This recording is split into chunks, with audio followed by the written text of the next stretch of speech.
بەناوی خوای بەخشندە و میهرەبان سڵاوتان لێبێت بینەرانی عزیز لە جێگەیە گەنگی وای تەندروستی و لە ساغیدا بۆ دەخوازین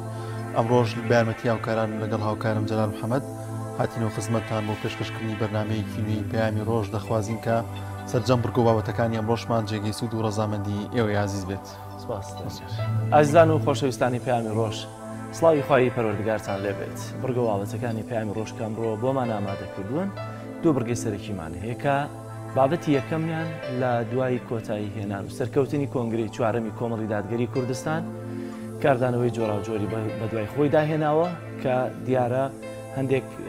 بەباشی دەزانین، هەندێک بە خراپ، هەندێک ڕخنیان هەیە، هەندێک تێبینیان هەیە، هەرێکەوە بە شێوازێک. بۆیە دەمانوێت بزانین ئایا ئەنجومەنی سەرکردایەتی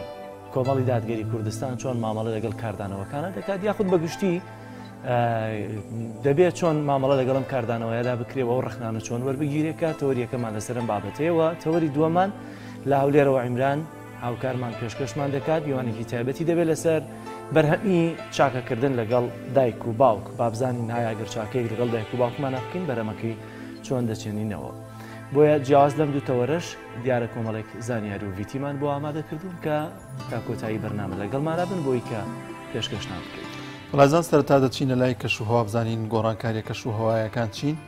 لە سەرجەم شار و شارۆچکەکانی یاریمی کوردستان تا پێکەوە بینەری دەبین.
کۆمەڵی دادگەری کوردستان ڕۆژانی 18 و 19 شوباتی ئەمساڵ کۆنگرەی خۆی گرێدا کە چەند ڕۆژێک لەمەوە پێش کرد.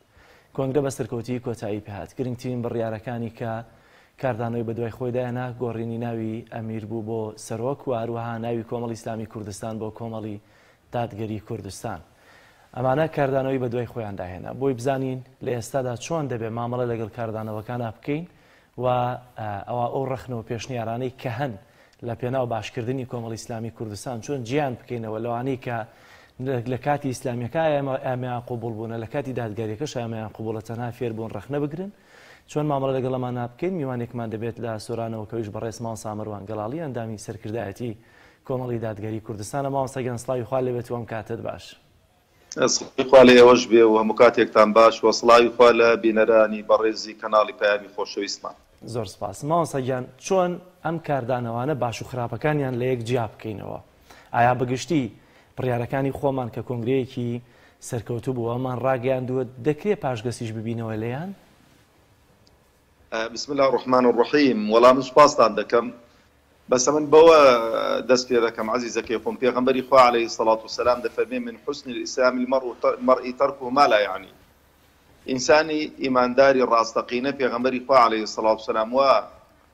باسی دەکاوە وەسفی دەکا شتێک کە پەیوەست بەو نییە لە دوور و نزیکەوە ئەو لێی بەرپرسیار نییە یانەوەتە عیلاقەی پێدانیە تەداخل نەکاتن تەداخلی ژیانی خەڵک نەکاتن. لە کۆمەڵگەی کوردەواری ئێمە داخۆڵێمانی بە تەجروبەکە کابرا ژن دێنێتن یعنی 1001 ڕەخنە لە ژنەکەی دەگرن ئێکا کە من ژنەکەم بۆ خۆم هێناوە ژنەکە بە دڵی خۆمە ئەو ژنە بە من ڕازیەمیش بەو ژنە ڕازی ئەو دەڵێ باڵای بەرزە ئەو دەڵێ باڵای کورتە ئەو دەڵێ قەڵەوە ئەو دەڵێ لاوازە دەڵێ کاکە نەدەکرات تەمەنی تۆزێ گسکەتر باە گەورەتر باە ئەو جا خانوو دروست دەکەی خانوو دروست دەکەی وەرە هەر کەسێکی بەلای ئەو خانووی تۆدا تێدەپەڕی هەر یەکە و ڕەخنەیەکی لێ دەگرێتن دەڵێ وەڵی ئەو دیوارەتی نابا ئێرانە باشە ئەو ژوورە لەو لایە باە ئەوە نەدەکرات تۆزێ بەرزتریکەی بۆ مەسەرەن حەوشەکەتەن دەهێناوەتە پێش یعنی ئەو جۆرە ئەوانە ڕەنجی داوەتەوە لە کاری سیاسیشدا ولا حتا لە پەرستشەکان و لە عیبادەتەکانیشدا. ئەمن قەناعەتم وایە کۆمەڵی ئیسلامی بەو پەڕی قەناعەتەوە ئەوانەی کە ڕێیان وا بووە زۆرینەی کۆنگرەی کۆمەڵی ئیسلامی ئەندامانی کۆنگرە ڕێیان بۆ داوە کە هەم ناوی ئەمیر بگۆڕێتن هەم ناوی کۆمەڵی ئەنیە پاشگرە ئیسلامیەکەش لا ببرێتن. ئەوە شتێکی ئاساییە لە ناو کۆمەڵ و لە ناو جەمعێکدا کە چ ناوێکی پێخۆشە حەزی لە چ ناوێک دەکا بۆ خۆی ناوەکە بۆ خۆی دانێ بەڵام خەفەتی من بۆ ئەو خوشک و برایانن کە لە دەرەوەی کۆمەڵی ئیسلامین کە لە کاتێک ئێمە حرەکەیەکی جیهادی بوون نەمبین ڕۆژێک بێن چەک لە شام بکەن لەگەڵمان و لە هەموو ناخۆشیەکانی کۆمەڵی ئیسلامیدا بەشدار بن. کاتێک کە کۆمەڵی ئیسلامی بڕیاریدا مەکتەبی عەسکەری هەڵوەشێنێتەوە کۆمەڵی ئیسلامی مابوو پاشگرە ئیسلامیەکەی پێوە بوو نەدەوێران لەبەر حیزب ئەلمانیەکان و لەبەر پێگەی خۆیان بێن سەلامێک لە کۆمەڵی ئیسلامی بکەن. ئێستاش کە ناومان گۆڕیوە دەڕەخنە زمانیان ئەوەن دەهێناوەتە دەروەڵا کۆمەڵی ئیسلامی چۆن دەبێت پاشگرە ئیسلامیەکەی لێکاتەوە. یعنی من یەک نمونەت بۆ دێنمەوە جارێک لەگەڵ جەنابی مامۆستا عەلی باپیر لە جەولەیەک بووین چوینە مەقەڕی یەکێک لەو حیزبانە ناویان نادەم بەرپرسی حیزبەکە دیار بوو هەر دانیشتین گلەی لە مامۆستا عەلی باپیر کرد گوتی جەنابی مامۆستا ئێوەی ئیسلامی بۆ مەسەلەن یەک ناگرن و بۆ نابنە حیزبێک و بۆی خەڵک لەگەڵتان دابێت و جەماوەرتان زیاد بێت زۆری ئەو قسانەکردن وەڵا کە تەواو بوو گوتم جەنابی مامۆستا ئیجازە هەیە من وەڵامی دەم گوتی فەرموو گوتم برای بەڕێزم دانی ئێمە هەمومان بووین بە یەک حیزب جەناب تۆ گەڵمان دەکەی کە بەرپرسیە و مەکگوتی ناوەڵە دەگوتم بەردێکی لەسەردانێ ئەوەیشی توینە تەداخلی مەکە. جا ئەو جۆرە ڕەخنانە دیارە بەڕاستی هەر کەسەکە و لە هەمبانەی خۆی شت دەپێوێ ئێمە بەڕاستی کاتێک کە تەماشە دەکەین کۆمەڵی ئیسلامی بە ئەو پەڕی قەناعەتەوە زۆرینەی کۆنگرە و بڕیارەی داوە ئەمن خوازیارم بڕیارەکەی لە جێی خۆ بوو بێتن و بڕیارەکەی باش بێتن و ئینشاءڵڵا ئایندەیەکی چاچیش بۆ کۆمەڵی ئیسلامی دەستەبەر بکات. زۆر باشە مامۆستا ئەو ڕەخنانەی کە لە ئێستادا هەن چۆن دەتوانن ئێوە سوودی لێوەربگرن بەدەر لە ناوەکە بەدەر لە کۆمەڵێک بابەتی دیکە بەڵام بەگشتی لەوانەیە کۆمەڵێک ڕەخنە لە کۆنگرە هەبێت ئێوە دەتوانن لەم ڕەخنانە سوود وەربگرن و زیاتر و باشتر کۆمەڵی دادگەری کوردستان بەرەو پێشەوە برن؟ خۆی ڕەخنە دوو جۆرن عەزیزەکەی خۆم ڕەخنەیەکی ڕەخنەی بنیاتنەر ئەمە پێشوازی لێ دەکەین و سوپاسیان دەکەین بەڵام ڕەخنەی بنیاتنەریش لە شتێکە کۆتایی پێهات بێتن حەقی وە نییە بگیرێتن. ئێستا بۆ نمونە کۆتایی بە ناو گۆڕین و بەوانە هاتووە، بەڵام دەکرێت مەسەلەن پێشنیار بکاتن کۆمەڵی ئیسلامی لەمە و دوا چ بکاتن، ینی کۆمەڵی دادگەری چۆن هەنگاو بنێت، چۆن مەسەلەن بتوانێتن ساحەی کاری خۆی فراوانتر بکاتن، چۆن دەتوانێتن وائش بکات ببێتە بەدیل بۆ ئەحزابی ئەلمانی لەو هەرێمی کوردستانە. ئەو جۆرە ڕەخنانە دەبێ بۆ داهاتووی کۆمەڵی ئیسلامی بگیرێن، بۆ کۆمەڵی دادگەری بگیرێن. لەبەرەوە ناکرێت تۆ مەسەلەن ڕەخنە یان پێشنیار بکەی بۆ شتێکە ئەسڵەن تازە گەڕانەوە نییە، ئەو جا مەسەلەن جێی خۆش ناگرێتن. بەڵام هەندێک ڕەخنەی مغریزانن، ڕەخنەی خراپن، ڕەخنەی ڕوخێنەرن، کابرا حەق دووچینێکە پاڵی پێوە دەنێتن ئەو شتانە بنووسێتەوە ڕەخنانە بگرێت. ئەوانە بەڕاستی هەم ئینسان لەسەری گوناهبار دەبێ و هەم مقابلەکە شوەری ناگرێت و حەق دووچین و بغزێک دروست دەبێتن. یعنی من هەندێک لەو خەڵکەی کە مەسەلەن ڕەخنەی گرتووە دیوا دەبین زۆر بە ئینسافەوە مەسەلەن قسەی کردووە، بۆی کە ئینسان ئاگای لەو شتانە بێتن، تەدەخولی ژیانی خەڵک نەکات، تەدەخولی سیاسەتی خەڵکێک نەکا کە بەخۆی دەنا واقعەکەی دانیە. لەبەرەوەش کۆمەڵ ئیسلامی ئەوەی مەسەلەن قەناعەتی وایە بە گۆڕینی پاشگرە ئیسلامیەکەی خەڵکەکەی وەکو بڵێ لە هەویەی خۆیان ڕەش کرد بێتەوە کە موسڵمانن، ئیلتیزامەکەیان کەم بوو بێتەوە، بەڕاستی بە هەڵەدا چوون. ئەمن یەک نمونە بۆ برای خۆم دێنمەوە، یەک نمونەی بەسیط لەوانە مەسەلەن کە جەنابی مامۆستا دلێر کە لە ئەنجومەنی سیاسیدا بووە و لە ڕووی شکل و شێوە و لە ڕووی تەدەین و هەموو خەڵک دەیناسێتن، یعنی خەڵک کە دەنجی بە پاشگیری ئیسلامی داوە نەمێنێتن، ڕێژەیەکی زیاتری ئەندامان دەنجیان بە مامۆستای داوەکە ئەندامی سەرکردایەتی و حیزب بێتن، کەواتە خەڵک تەڕاجعی نەکردووە لە دینداری و موسڵمانیەتی. خەڵک کاکە ئیجتیهادێکە کراوە، ئەو ئیجتیهادە ئینشاڵڵا شوێنی خۆی دەپێچێتوە. یەک شتی دیکەش پێم خۆش ئێمە بیزانین، حرەکاتی ئیسلامی بەدەستە جەمعی لە هەموو دنیا سەفینەی نوح نییە، ئەوە نییە هەرچی سواری ئەو سەفینەی بۆ ڕزگاری بێتن. حرەکاتی ئیسلامی وەسیلەیە کە بۆ کاری ئیسلامی، چالاکی ئیسلامی بۆ زیاتر زەقبوونەوە و زیاتر لە خۆداهێنانە دینی تەدەیون و دینداری موسڵمانیەتی. کەسانێک لەوانەیە لە ناو ئەو سەفینەیەشدا بن، لە ناو ئەو حرەکەیەشدا بن، بەڵام بەخوا عەزیزەکەی خۆم دەربازیان نەبێ لە ڕۆژی دوایی، بۆ چونکە ناخەکەیان بەم شێوالە نییە، ناخەکەیان نەخۆشە. بەڵام ئینسان دەتوانێتن لەگەڵ ئەو تەجەموعەدا بێتن ئینسانێکی مولتەزیم و ڕێک و پێک و بیکاتە سەفینەی نەجات و سەفینەی نو. زۆر باش مامۆستا، کەواتە چی بە ئەندامانی کۆمەڵی دادگەری کوردستان دەڵێ کە لە تۆڕە کۆمەڵایەتیەکانە بەرکەوتەی زۆریان لەگەڵ ڕەخنەکانە هەیە، لەگەڵ ئەوانەی کە ڕەنگە لە تاسوب و دەمارگیریشا تەنان ڕەخنە بگرن، لە کاتی ئیسلامیەکەیە پێمان ڕازی بوون، لە کاتی دادگاریەکەشا پێمان ڕازین. کەواتە ئەندامانی کۆمەڵی دادگەری لە ئێستاە لە تۆڕە کۆمەڵایەتیەکان دەبێت چۆن مامەڵە لەگەڵم ڕەخنە و ئەم شەڕە کۆمەڵایەت لە تۆڕە کۆمەڵایەتیەکانە کە دروست بۆ بکەن.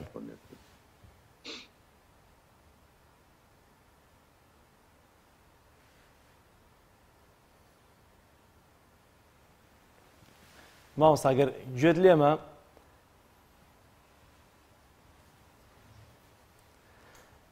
مامۆستا پرسیارەکەم ئەوەیە لەوەی کە ئەندامانی کۆمەڵی ئیسلامی کوردستان پێویستە چۆن مامەڵە لەگەڵ ئەم جۆرە ڕەخنانە بگرن کە لە تۆڕە کۆمەڵایەتیەکان ڕاستەی ئەنجامت دەرەنجامەکانی کۆنگرە دەکرێت. زۆر باش جەلال پێم وایە کە گوێ لە دەنگی من یە جارێک پەیوەندیەکەی پچراوەی وکارێکی تەکنیکیەوە جەلال خۆ پێشتر ئاماژوو پێکرد لە تۆڕە کۆمەڵایەتیەکان لە ئێستادا گەرمەی باس ئەوەیە کە ڕەخنە لە کۆمەڵی دادگەری کوردستان دەگرێت لەسەر ناوەکەی بە تایبەتی ئەوەی کە دیارە زیاتر ناوەکەیە کە خەڵک زیاتر ڕەخنەی لێ دەگرێت. بەشێک لەو ڕەخنانەش لەوانەیە لە دڵسۆزییا بێت، لەوانەیە بەشێکی دیکان بەهۆی ئەوە بێت کە ئیسلامێکی تۆندیان هەیە زیاترەوەیە کە پێیان قوبوڵ ناکرێت کە وشەی ئیسلامی لە حەزبەکە لێ بێتەوە. بەڵام دوجار پاشگیری ئیسلامی بە ناوی کۆمەڵی ئیسلامی کوردستانەوە لە سەوابتە دینیەکان نەبووە تاو کاتی کە کۆمەڵی ئیسلامی کوردستان نەتوانێت دەست بۆ هەڵگرتنی ئەم وشەیە ببات، هەرچەندە پێشوازیەکی زۆر باشیشی لێکەوتوەوە هەم لە ناخەڵکێکی دیندار و ئیسلامیدا و هەم لە دەرەوەی خەڵکانێکی بازنەی ئیسلامیەکەەوە ڕۆشنبیر و چالاکی دیار. بەڵام دوجار چونکە لە سەوابتەکانی دیندانیە ئاساییەکە دەست بۆم وشەیە ببرێت و پێویستە ئەوەشی کە ئەندامی کۆمەڵی دادگەری کوردستانە لە ئێستادا چونکە بڕیاری زۆرینەی کۆنگرە بۆ پێڕەوی ناوخۆی کۆمەڵی ئیسلامی کوردستان کۆنگرە باڵاترین دەسەڵاتی هەیە، پێویستە هەموو ئەندامانی کۆمەڵ پابەندی بڕیارەکانی کۆمەڵ بن و ئەوەشی وەک مامۆستا مەروان ئاماژەی پێکرد کەمانە بڕیارێکن دراون و بڕاونەتەوە و لە ئێستادا ئەم بڕیارانە هەڵناوەشێنرێتەوە و سوورین لەسەر بڕیارەکانی خۆمان بڕیارێکی سەرکەوتوانشی دەزانین. مامۆستا دێمەوە لای جەنابت دەمەوێت بزانم ئێوە ئێستا چیڵێن باندامانی کۆمەڵ لەوەی کە لە تۆڕە کۆمەڵایەتیەکان هەندێک جار شەڕ هەندێک جار ڕخنەیەکی زۆر کۆمنتێکی زۆرمان ئاڕاستە دەکرێت چۆن دەبێت مامەڵە لەگەڵم جۆڕە ڕخنانە بکەین باش و خراپەکانیان چۆن لە یەک جا بکەینەوە زۆر جار ڕەنگە هەندێک تەنانەت ئەندامی کۆمەڵ دڵسارد بکرێنەوە لەوەی کە پێیان واوێ مادام ئیسلامیمان پێوە لابردووە ڕەنگە سازش لە هەندێک سەوابەتی دینیش بکەین. جارێ مەسلەی تەنازولکردن و سازش لە قەزیە دینداریەکان بەڕاستی هەر کەسێک کە ئەلفوبێ ئیسلامەتی زانیبێ دەزانێت دینداری و موسڵمانێتی مەربوط نییە بە ئەو حیزبایەتی کە دەیکەی. ئێمە بەڵێ حیزبێکی ئیسلامین بەڵامەکو گوتم لەوانەیە ڕێژەی تەدەیون و ڕێژەی ئیلتیزاممان جۆراوجۆر بێ لە ناو ئەندامان پەیوەستی علاقەی نێوان ئێمە و خوای گەورە تەبارەک و تەعالا هیوایە زۆر ئەهلی سەڵاح و ئەهلی تەقوا هیواشێ زۆر بە سادەیی گرتووە. ئێنە کول لەبینی لە سەردەمی پێغەمبەردا عەلەیهی سەڵات وسەلام هیوا هەبووە هاتووە کە فەرموویەتی پرسیاری لە پێغەمبەر کردو عەلەیهی سەڵات وسەلام دەربارەی نوێژ دەربارەی ڕۆژوو دەربارەی زەکات فەرموویەتی وەڵای هەر ئەوە دەکەم نە لێی کەم دەکەم نە لێی زیاد دەکەم بەڵام هیوەش هەبووە بە سەعات شەو نوێژی کردو و ڕۆژ هەموو دووشەم و پێنجشەم بە ڕۆژوو بووە ڕۆژێک ناڕۆژێک بە ڕۆژوو بووە. ئەمن خوازیارم خەڵکی کۆمەڵی ئیسلامی نەچێتە ژێر فشاری ئەو خەڵکانەی کە بە حقد و چینەوە شت دەنووسن لەسەر کۆمەڵی ئیسلامی بەڵام ڕەتدانەوەکەش پێم خۆشە کە هەڵقوڵاوی ئەخلاق و ڕەوشتە جوانەکەی خۆمان بێتن قسەی ناشیرن بەکار نهێنین و نەچینە بازاری خراپ بازارێکە لە ئەخلاق و ڕەوشتی ئینسانی موسڵمان دانەوەشێتەوە. ئێمە ئازادین لە کۆمەڵی ئیسلامی و زۆر جارمان گوتووە کۆمەڵی ئیسلامی لەگەڵ قۆناغ و مەرحەلەکاندا تەتەوری پێدەکەین لەوە هەر کاتێک پێویستی بە هەر شتێکی دیکە بکا کۆمەڵی ئیسلامی لە چوارچێوەی شەریعەتی خوای پەروەردگاردا و لە چوارچێوەی قورئان و سنەتی پێغەمبەردا عەلەیهی سەڵات وسەلام کۆمەڵی ئیسلامی حەرەکەتی خۆی دەکاتن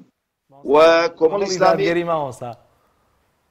کۆمەڵی دادگەری قوربان جاوە هەتا ئەو کوڕ و باوکانە لێکجا دەکرێنێت تۆزێکی دەوێتن. زۆر باشە مامۆستا چۆن ئێوە تێگەشتنتان ینی ڕوونکردنەوەتان بۆ خەڵکەیە کە وشەی دادگەریش وشەیەکی پیرۆزە وشەیەکە کە خوای گەورە چەندین جا لە قورئانی پیرۆزە ئاماژەی پێکردووە کە ئەمەش لەوانەیە زۆر جار دادگەریەکە زۆ گرنگتر بێت لە کۆمەڵێک بابەتی دیکە کە هەموو خەڵکی هەرێمی کوردستان ئاواتی دادگەریەک و عەدالەتیەکە لە هەرێمەکەماندا هەبێت. ئەمن یەکشت بەبرای خۆم دەڵێم من زۆر هەڵکە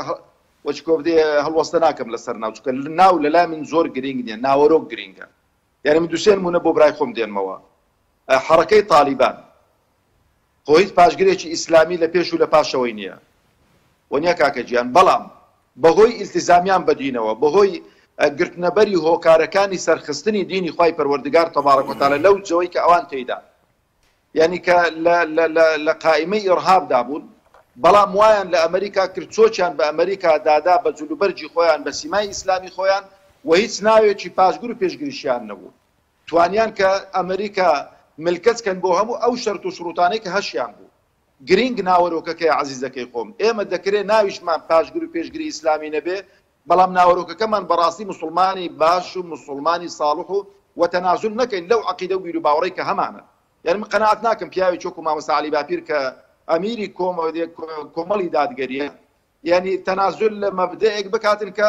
ئاخیرەکەمانە کاکە ئێمە ڕیش ماسپی کردووە لەو سەحوێدا ئاخیری ئۆخرەکەی بە تەمای چین ئێمە بە تەمان ینی بۆ نمونە تەمەحمان لە چێ و دنیادایە بڵێن وەڵا کاکە جا ئێمە لە هیچ شوێنێکدا کە ئەو قسەیە دەکەم ئیلتیزام و دینداریمان لە ئەوە نەبوو بار نەبووە شەرممان نەکردووە شەرممان لە تەدەیونی خۆمان نەکردووە لە هەر شوێنێک بوون شانازیمان بۆی کردووە کە موسڵمانین کە خەڵکێکی دیندارین و خەڵکێکی مولتەزمین ئەوەی کە ئەو ڕیهانەش دەکات بە تایبەتی ڕیهانێکی دۆڕاوە و قەناعەتم وایە لە داهاتووشدا پەشیمان دەبێتەوە لەو قسانەی کە کردوینی. زۆر باشە مامۆستا گۆڕینی ناوی کۆمەڵی ئیسلامی بۆ کۆمەڵی دادگەری کوردستان وە کۆنگرە سەرکەوتنی کۆنگرەی چوارەمی کۆمەڵ کاردانەوەی تەنانەت لە دەرەوەی هەرێم و عێراقیشی ینی ئەمە هەواڵەت دەرەوەی هەرێم و عێراقیشی گرتووەتەوە و هەندێک حیزبی ئیسلامی کە هەم بێ پاشگیری ئیسلامی و هەم بە پاشگیری ئیسلامیەوە پیرۆزباییان کردووە. ئەم دەراویشتەیە ئایا چیمان پێڵێ و پێم وایە ئەم جارە کاردانەوە سیاسیەکان لە دەرەوەی تەنانەت هەرێمی کوردستانیش زۆرتر بوون لە کۆنگرەکانی ڕابردوو. ئایا ئەمە پەیامێکی جیاوازی تایە بۆەوەی کە ئێمە دڵمان بۆ خۆش بێت لەوەی کە ئەم جارە هەم بارودۆخەکە جیاوازەوە هەم کۆنگرەکەمان سەرکەوتوتر بووە؟ ئەخۆی چاوەکەم ناو ئەتوانم بڵێم نابێتە مایەی بەرەو پێشبردن و بە دواخستنی ئەو حرەکە و جم و جۆلەی کە هەیە بە تەسەووری من. ئێمە وەکو ئەندامانی سەرکردایەتی کۆمەڵی دادگەری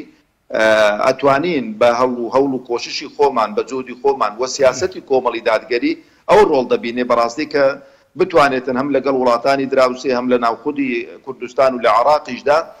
ڕۆڵێکی کاراتر ببینین، بتوانین کە ئەو کۆمەڵی دادگەریە بگەنینە ئاستێکی دیکە کە لە تموحی خەڵکەکەی خۆی دابێتن. و قەناعەتیشم وایە مەسەلەی خەڵکانێک لەوانەیە بوو بن سڵیان کردبێتەوە لە خودی ناوەکەی کە مەسەلەن کۆمەڵی ئیسلامی قەدیم ئەگە تەرجومەت دەکرد بە عەرەبی ئەلجەماعە الئیسلامیە کە لە ژێرناوی ئەو ناوە لەوانەیە هەندێک شتی نەخوازرا و کرابێتن بەداخەوە دەڵێن، بەڵام مانای ئەوە نییە کە ئێمە بە تایبەتی لەبەر ئەوەمان گۆڕی بێتن، چونکە ئێمە ئەوەمان دەزانی لە ڕابردووش. بەڵام ئیجتیهاد وەکو گوتم مهیبران جێی ڕێز لێگیرانە، خەڵکانێک ئەو ئیجتیهادیان بۆ من وەکو خۆم زۆر لە خۆمیان بە باشتر دەزانم، بەڵام گرنگ ئەوەیە کۆمەڵی دادگەری بتوانێتن لەمە دووە بە هەنگاوێکی فعلی و عملی ئەوەی کە وعدی بە ئەندامانی کۆنگرەداوە ئەو کۆمەڵی دادگەری فراوانتر کاتن لەسەر ئەساسی مەبادی ئیسلامی کە لەسەری ڕێک کەوتووی. زۆر باشە مامۆستا، پێم وایە کە لە ناوخۆی حیزبدا پلانێکی وا هەبووە کە ئەم گۆڕانکاریانە بکرێت، واتە پێشتر پێشخانێکتان نەبووە کە گۆڕانکاری لە ناوەکەیە لە نای سەرۆکا بکرێت. ئێوە پێتان وایە ئەم گۆڕانکاریانی کە لە حیزبدا ئێستا کراوە دەبێتە هۆی گەشەسەندنی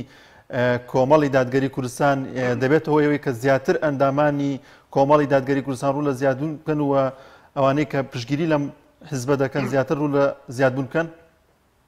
وەڵام من یەکشت جارێ پەیامەکەی من بۆ ئەو برانەی کە مؤسیسی ئەو حیزبن بە تایبەتی ئەوانەی کە ڕۆڵیان بۆ لە دروستکردنی ئەو حیزبە ڕێ بەخۆیان نەدەن لە ماڵەوە دانیشن و بەهێز و قووەتێک بێنە مەیدان و هاوکاری ئۆرگانەکان بن و هاوکاری خوشک و برایانمان بن و بتوانین هەموو لایەکمان قەناعەتم وایە بە دڵسۆزی، چکە من ئەو قسەم لە کۆنگرەش کرد، تومە ئەندامانی کۆنگرەی کە لێرانن ئەگەر هەمومان بە لێبڕاوی بەڕاستیکار بۆ ئەو پرۆژە ئیسلامیە بکەین کە کۆمەڵی دادگەریە، قەناعەتم وایە خوای گەورە تەبارەک و تەعالا دەمانگەریتە قۆناغ و مەرحەلەیەکی زۆر عەجایب کە ئیخلاصیەت و دڵسۆزیمان لە ئیشەکەیدا هەبێتن. ئەوە دەگەڕێتەوە سەر بەڕاستی ئەو ئەندامانەی خۆمان، کادیرانی خۆمان بە تایبەتیش ئەو برایانەی کە مؤسیسی حیزبەکە بوون و ئەو قیادەی کە ئەمڕۆ قیادەی ئەو کۆمەڵی دادگەریە دەکاتن، چەند بە دڵسۆزی بێنە مەیدان، چەند بە ئیخلاصی بێنە مەیدان، چەند مابەینی خۆیان و خوای گەورە تەبارەک و تەعالا باشکەن، خوای گەورە تەبارەک و تەعالا بەرەکەتی زیاتر لە ئیشەکەی دەخاتن و ئیشەکەی بەرەو پێشتر دەباتن. بەڵام بە مجەڕەد بڵین وەڵاکا کە ئێمە کۆمەڵی ئیسلامیمان کردوتە کۆمەڵی دادگەری، ئەوە هەموو شتێک تەواو دەبێت و جادە تەخت دەبێت و وەزعمان باش دەبێت و بەرەو پێش دەچین بەخواوە خەیاڵ و پڵاوە. بەڵام دەبێت وەکو گوتم بڵێ مامۆستا زۆر بە کورتی ئێستا قسەیەکی زۆر لەسەرمان دەوترێت لەوەی کە ئیدی ئایا ئێستا کۆمەڵ شوێنی خەڵکی سفور و بێدین و ئەمانەی تێدا بێتەوە، سەبارەت بەم جۆرە ڕخنانە چی وەڵامە دێتەوە؟ کاکی خۆمجارێ ئێمە کۆمەڵی ئیسلامی لە پێشدا و ئێستا کۆمەڵی دادگەریش ئیش لەسەر چاککردنی خەڵک دەکاتن، هەوڵ دەداتن کە خەسڵەتە جوانەکان لە ناو کۆمەلگە و مجتەماعدا بێنێتە دی، حتا لەگەڵ ئەندامانی خۆشی ئەو ئەندامانەی کە منحەریفن، ئەو ئەندامانەی بۆ نمونە کە جغارە چێشە کە هەر خەسڵەتێکی خراپی هەبێ خوا نەخواستا نەسحەت و ئامۆژگاریان دەکاتن کە باش بێتن، کە چاک بێتن. یعنی کاتێک کە کابرایەکی بێدین بۆ نمونە دێتن بۆ ناو کۆمەڵی دادگەری دەڵێکە من هاتووم کاکە باش بم، هاتووم تەوبە بکەم، هاتووم دەستبارتان لەگەڵ بگرم، یعنی ئایا دەتوانی دەستی بەڕووی ببنێ، بەڵام کابرا بێتن ئیلحاد بڵاو کاتۆ لە ناو کۆمەڵی دادگەری، بێتن مەشروب بخواتۆ لە ناو کۆمەڵی دادگەری، بێتن داوێن پیسی بکات لە ناو کۆمەڵی دادگەری، ئەوە قابلی قبول نییە. چاوەکەی خۆم وەکو گوتم ئێمە مانای ئەوە نییە کە ناوەکەمان گۆڕیوە لە مەبادی و لە ثەوابەتی خۆماندا تەنازولمان کردو. یەکشت گرینگە ئینسان لێ حاڵی بێ حیزبایەتی لەگەڵ دەوڵەتداری جیاوازە. دەوڵەت ئەگەر ئیسلامیش بێتن کە موسڵمانەکانیش بن کاکە سەرۆکی هەموو ئەو خەڵکانن، بە مەشروب خۆریشەوە، بە زیناکەریشەوە، بە مولحیدیشەوە و بە یەزیدیشتەوە، بە هەموو دیانەکانی منحەریفن کە هەن، بە موسڵمانانیشتەوە. بەڵام حیزب لە چوارچێوەیەکی دیکە لە شێوازێکی دیکە شەرت و شروعی خۆی هەیە بۆ ئەندامەکانی خۆی کە وەریان دەگرێتن. ئێمە تاکو ئێستانەکە ناو کۆمەڵی دادگەریدا شەرت و شروعمان بۆ خەڵکی کە دەبێت ئەندامی کۆمەڵی دادگەری خەڵکێکی ملتەزیم بێ بە پرانسیپەکانی ئیسلام و ئینسانێکی مسلمان بێتن و هەوڵ بداتن بۆ جێڕانەوەی ئەو شکۆیی خوای گەورە تەبارەک و تەعالا کە بۆی نردوین کە ئیسلامە. زۆر سپاس بۆ مامۆستا مەروان گەڵاڵی ئەندامی سەرکردایەتی کۆمەڵی دادگەری کوردستان. زۆر سپاس بۆم دەرفەتە بە ئێمەت بەخشی. دیارە لە مەولا کۆمەڵی دادگەری کوردستان زیاتر دەتوانرێت هەم ڕخنەی لێ بگرێت لەو ڕۆوەکە دەبێت کار بکات لە پێناو چەسپاندنی دادگەری و هەم خۆشی دەچێتە سەنگەریەوەی کە دەبێت دادگەری لە هەرێمی کوردستاندا بچەسپێت و ئەوەی کە لە ڕابردوودا کردوێتی دەبێت فراوانتری بکات کەمەش لە بەرژەوەندی هەموو لایەکدایە. بەڵام عزیزان ناوبڕێکی کورت وەردەگرین و دەگەڕێنەوە لاتان. تۆپ ئارت تاکە بریکاری تۆڕی میدیایی کۆمەڵ بۆ بەرهەمهێنان و بڵاوکردنەوەی ڕێکلام. یەکێک لە خواردنەکانی سفرەی کوردی کوبەیە. خواردنێکی خۆش و بەلەزەتە. زیاتر بە نانی گەرم و ساوز و مەستاوە خوێت و هەنێکیش بە نانی تیریەوە حەزیان لێیە. هەر چۆنێک بێ کوبەیە بەڕاستی خۆشە. خۆشترە بێت ئەگەر برنجەکەی برنجی مەحموود بێ. برنجی مەحموود! وشەفۆن ڕووناکی دەخاتە سەربواری تەکنەلۆژیای نوێ. لەمڕۆ لە کاتی لە کارکەوتنی مۆبایلەکەت یان ئایپادەکەت پێویست ناکە دەست بەجێ هەڵی گۆڕینی ئامێرەکەت بدەیت. ئێستا وشەفۆن سەرجەم پارچە ڕەسەنەکانی مۆبایل و ئایپادی دابین کردووە بە نرخێکی سەرسوڕێنەر و پابندێکی بێهاوتای کوالێتی. لەبیرت بێت مۆبایلەکەت بە شێوەیەکی دروست چاک بکەوە و لەگەڵ وشەفۆن نازنامەی متمانە بەدەست بهێنە. سەرجەم پارچەکانی لە دەستی یەکی کۆمپانیا جیهانیەکان دەکرێت و بە شێوەیەکی سەلامەت دەگوازرێتەوە. پێش ڕادەستکردنی با کڕیار سەرجەمیان پشکنینیان بۆ دەکرێت بۆ دڵنیابوونەوە لە کارکردنیان. هەموو کارەکان شایانی سەرنجی تۆیە. وشەفۆن ڕێگا بۆ ئاستەنگەکانت دەکاتەوە. بۆیە وشەفۆن بکە بە هاوڕێی متمانە پێکراوی خۆت. وشەفۆن هێزی تەکنەلۆژیای نوێ. برنجی سروشتی شیمال لەسەر خواست و داوای زۆری هاوڵاتیانی خۆشەویست دوای گەڕان و هەوڵێکی زۆر لە باشترین کێڵگەکانی وڵاتی ئێران ئەم جارە برنجی سروشتی شیمال باشترین و خۆشترین برنجی دەنەکخڕی شەژمانگەی دەرەجەیەکی ئێرانی بۆ ئێوە هێناوتە کوردستان. ئەم برنجە دەنەکخڕا باشترین و بەتانترین برنجی گردەی کێڵگەکانی ئێرانە. ئێمە کێڵگە بە کێڵگە گەڕاوین بۆ ئەوی باشترین برنجی سروشتی و بەتام و خۆش بۆ ئێوە بدۆزینەوە. بە چاڵتوکی لە جوتیارەکانمان کڕی و خۆمان کڕەمان کردووە تاوەکو دڵنیا بینەوە لە پاکی و پوختی برنجەکەمان. ئەم برنجە پڕ ڤیتامین و کانزای سروشتیە بەبێ مادەی کیمیایی و پارێزەرە. لەگەڵ ئەم برنجە هیچ خەمی بەرزبوونەوەی شەکرە و کۆڵەسترۆڵت نەبێت چونکە برنجێکی ئۆرگانیکە و پڕە لە مادە و کانزای سوود بەخش. هەروەها ئەگەر تەنیا برنجی سروشتی شیمال بخۆی هیچ خەمت نەبێ قەڵەوت ناکە. تەندروستیتان لە هەموو شتێک گرنگترە بۆیە برنجێک بخۆن لە سەرچاوەکەی دڵنیا بن.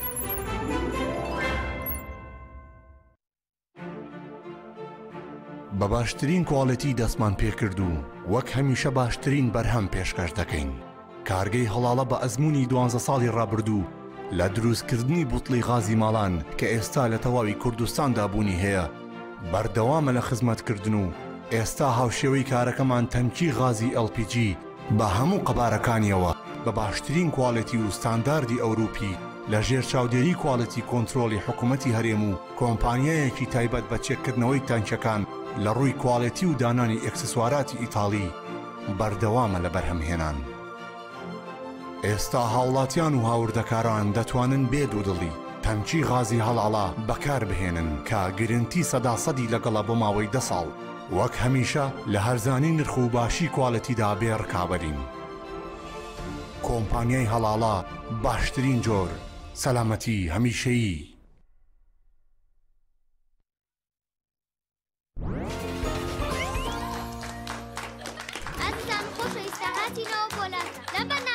خۆشترین و باشترین جە بساڵ دەبژێرین سەرەتاش لە بەشداربووی دەستە چەپمانەوە دەست پێەکەین. پرسیاری یەکەممان دەڵێت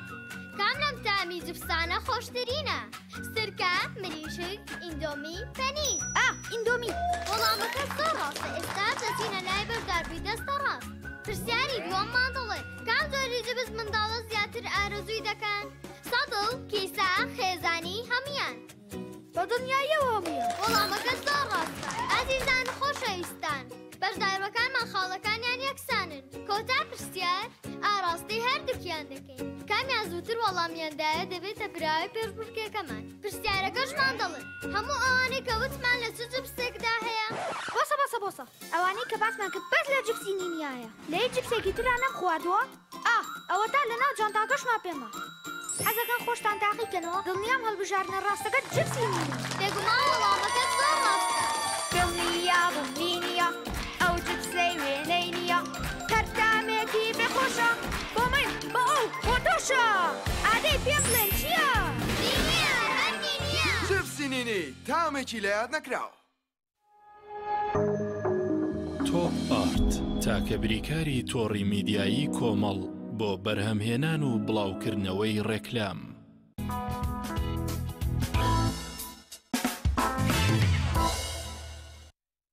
بەڵازان کۆنفرانسێکی ڕۆژنامەوانی هەیە کە بەڕێبەرایەتی و بەرهێنانی سلێمانی ئامار و چالاکیەکانی ساڵی ڕابردوویان بڵاو دەکەنەوە پێکەوەبینەری ئەو کۆنفرانسە دەبین. بەرهێنان تێنەگەشتون هەرچکە هەڵبەتە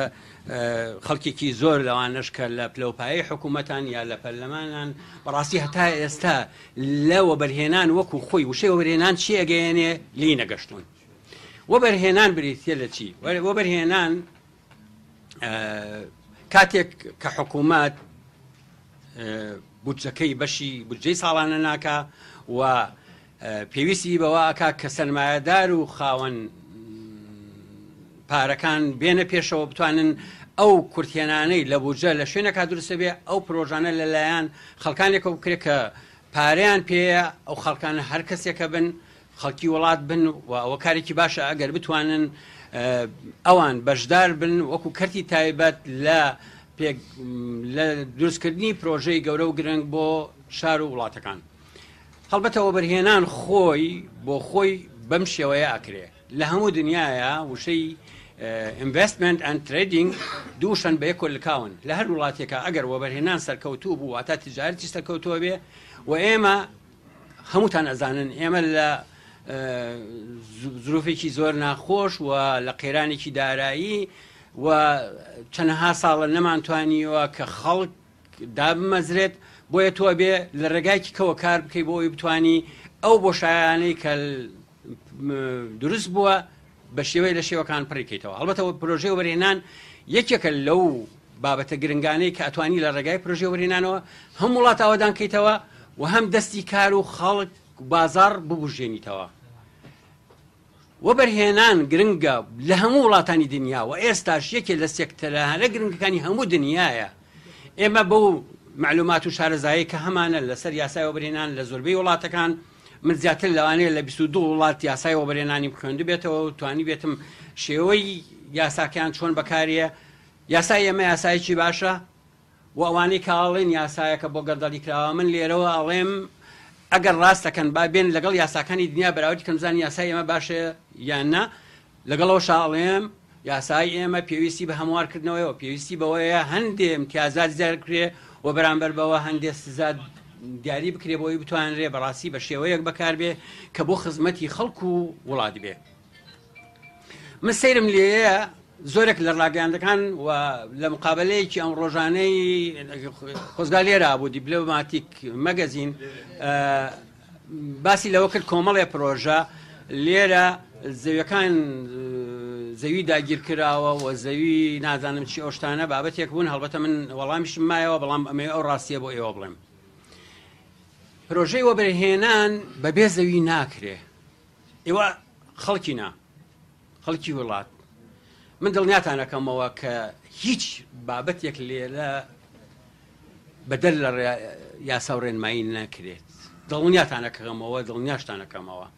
و ئەوەی کە ئەکرێ هەڵمەتێکە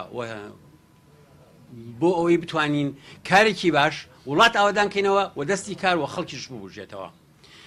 دیارە پرۆژەی وەبەرهێنان تۆ بەکارهێنانی پارەی خەڵکی دەوڵەمەند و سەرمایە گوزار و بۆ بنیاتنانەوەی وڵاتەکە من دەستخۆشی لەو دەوڵەمەند و لەو سەرمایە گوزاران ناکەم کە کار لێراکەن هەر خەڵکێک بن حتا یعنی زۆر جار من بەر ڕاستیەک هەیە بۆتان باسکەمەوە خەڵکێک گلەی کردووە گوایە خەڵکانێک هەن خۆیان سیاسین پاریان هەیە و ئێستا بەکارێنن لە پرۆژەیە من ئەڵێم دەستخۆشیان لێ یەکەم هەر کەسێک پارەیە با بێتە پێشەوە بەس نییە پارەکەی نابا بۆ دەرەوەی وڵات و نایبا بۆ شوێنەکەی باشتر نییە لێرە بەکارێنێ من ڕێز لە هەموو بەرهێنەرێک و سەرمایەدارێکە گرم ئەوان موڵکی سەرمایەی ئەم وڵاتن من دەستخۆشیان لێ یەکەم من فەرشی سووریان بۆ داخم من پێشوازیان لێ یەکەم زیاتر لەوەی کە لە خۆم کۆمەوانە ئەبنە هۆی ئەوەی خەڵکێکی بێکار خەڵکێکی بێ ئیش بازاڕێکی مردوو بخەنەگەڕ و بتوانێت بازارێک ئێمە چەنەها پرۆژەی گەورە و گرنگمان دروست کردووە و لەوانە کۆمەڵێک کارگەی زۆر گەورە کە ژمارە ئەو کەسانی کە ئێستا کاریان تیاکەن بەڕاستی لەوانە کۆمەڵێک کارگەی چیمەنتۆ کارگەی ئاسن کارگەی سیارە کارگەی چێبڵ کارگەی چپسی پەتاتە قوتو بەڵازدان و خۆشەویستانەوەی بینیتان کۆنگرەی ڕۆژنامەوانی بەڕێبەتی و بەڕێنانی سلێمانی بوو دەچینە تەوەری دووەمی بەرنامەکەمان تەوەری دووەمی بەرنامەکەمان قسەکردنە لەسەر بەرهەمی چاکەکردن لەگەڵ دایک و باوک کە هاوکارمان عیمران ئەمیر لە هەولێرەوە پێشکەشمان دەکات دەچینە هەولێر عیمران سڵاوی خوا لێبێت سڵاو لە خۆت و لە میوانەکەت بێت فەرموو تەوەری دووەمی پەیامی ڕۆژمان پێشکەش بکە. بەڵێ سڵاو لە ئێوە و لە تەواوی بینەران و بیسەرانی کەناڵی ئاسمانی پێیان بەڵێزان و خۆشەویستان خۆشحاڵم جارێکی تر لە شاری هەولێر دێمەوە خزمەت ئێوەی ئەزیز و خۆشەویست بێگومان دایک و باوەکی یەکێک لەو دوو نیعمەتەن کە خوای پەروەردیگار لە سەرەتای بوونی هەر کەسێک پێی دەدا ئیتر خۆشبەخت ئەو کەسەیە کەم نیعمەتە تا تەمەنێکی باش و تەمەنێکی درێژ لەگەڵی دەمێنێتەوە و هەنێکمانیش تاقیەکرێنەوە هەروەکو پێغەمبەری خوا صلی الله علیه وسلم تاقی کراوەتەوە هەرزوو ئەم نیعمەتە گەورەیە لەدەست ئەدەی بەڵام کارە سات بارتر لەوە ئەوەیە ئەم نیعمەتەی کە خوای گەورە پێیداوین لەسەر دنیا بێت بەڵام ئێمە قەدری ئەم نیعمەتە نەزانین بۆ ئەمڕۆ لەگەڵ کاک حازی کاروان مامۆستا حازی زۆر بەخێر بێ باسی ئەم نیعمەتاکەین و باسی بەرهەمی ئەم نیعمەتاکەین کە حازی پێم بڵێ دایک و باوە گرنگی چییە بۆ ژیانی ئینسان؟ بەڵێ بسم الله الرحمن الرحیم الحمد لله والصلاة والسلام على رسول الله سەرەتا گەر ئیزنم بدەیت لە خلالی یەک دەقەیەکە پیرۆزبای خۆم لە برایانی کۆمەڵ و مامۆستا عەلی باپیر بکەم فرسەتێک بوو بۆ من دڵخۆش بووم بەو کۆنگرەیەکە ئەلحەمدوللا بە سەرکەوتووی بە تەبایی و بە خۆشەویستی و بە بڕیاری باش و ئازای و جورئەت بڕیاردرا ئینشاءڵڵا بێت تەمای خێر پیرۆزبای لە تاکە تاکەی ئەندامان و لایەنگرانی کۆمەڵی خۆشەویستەکەم من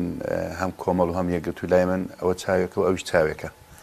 هیچ فەرقی نییە چونکە هەمومان بۆ یەک ئامانجکارەکەین هەمومان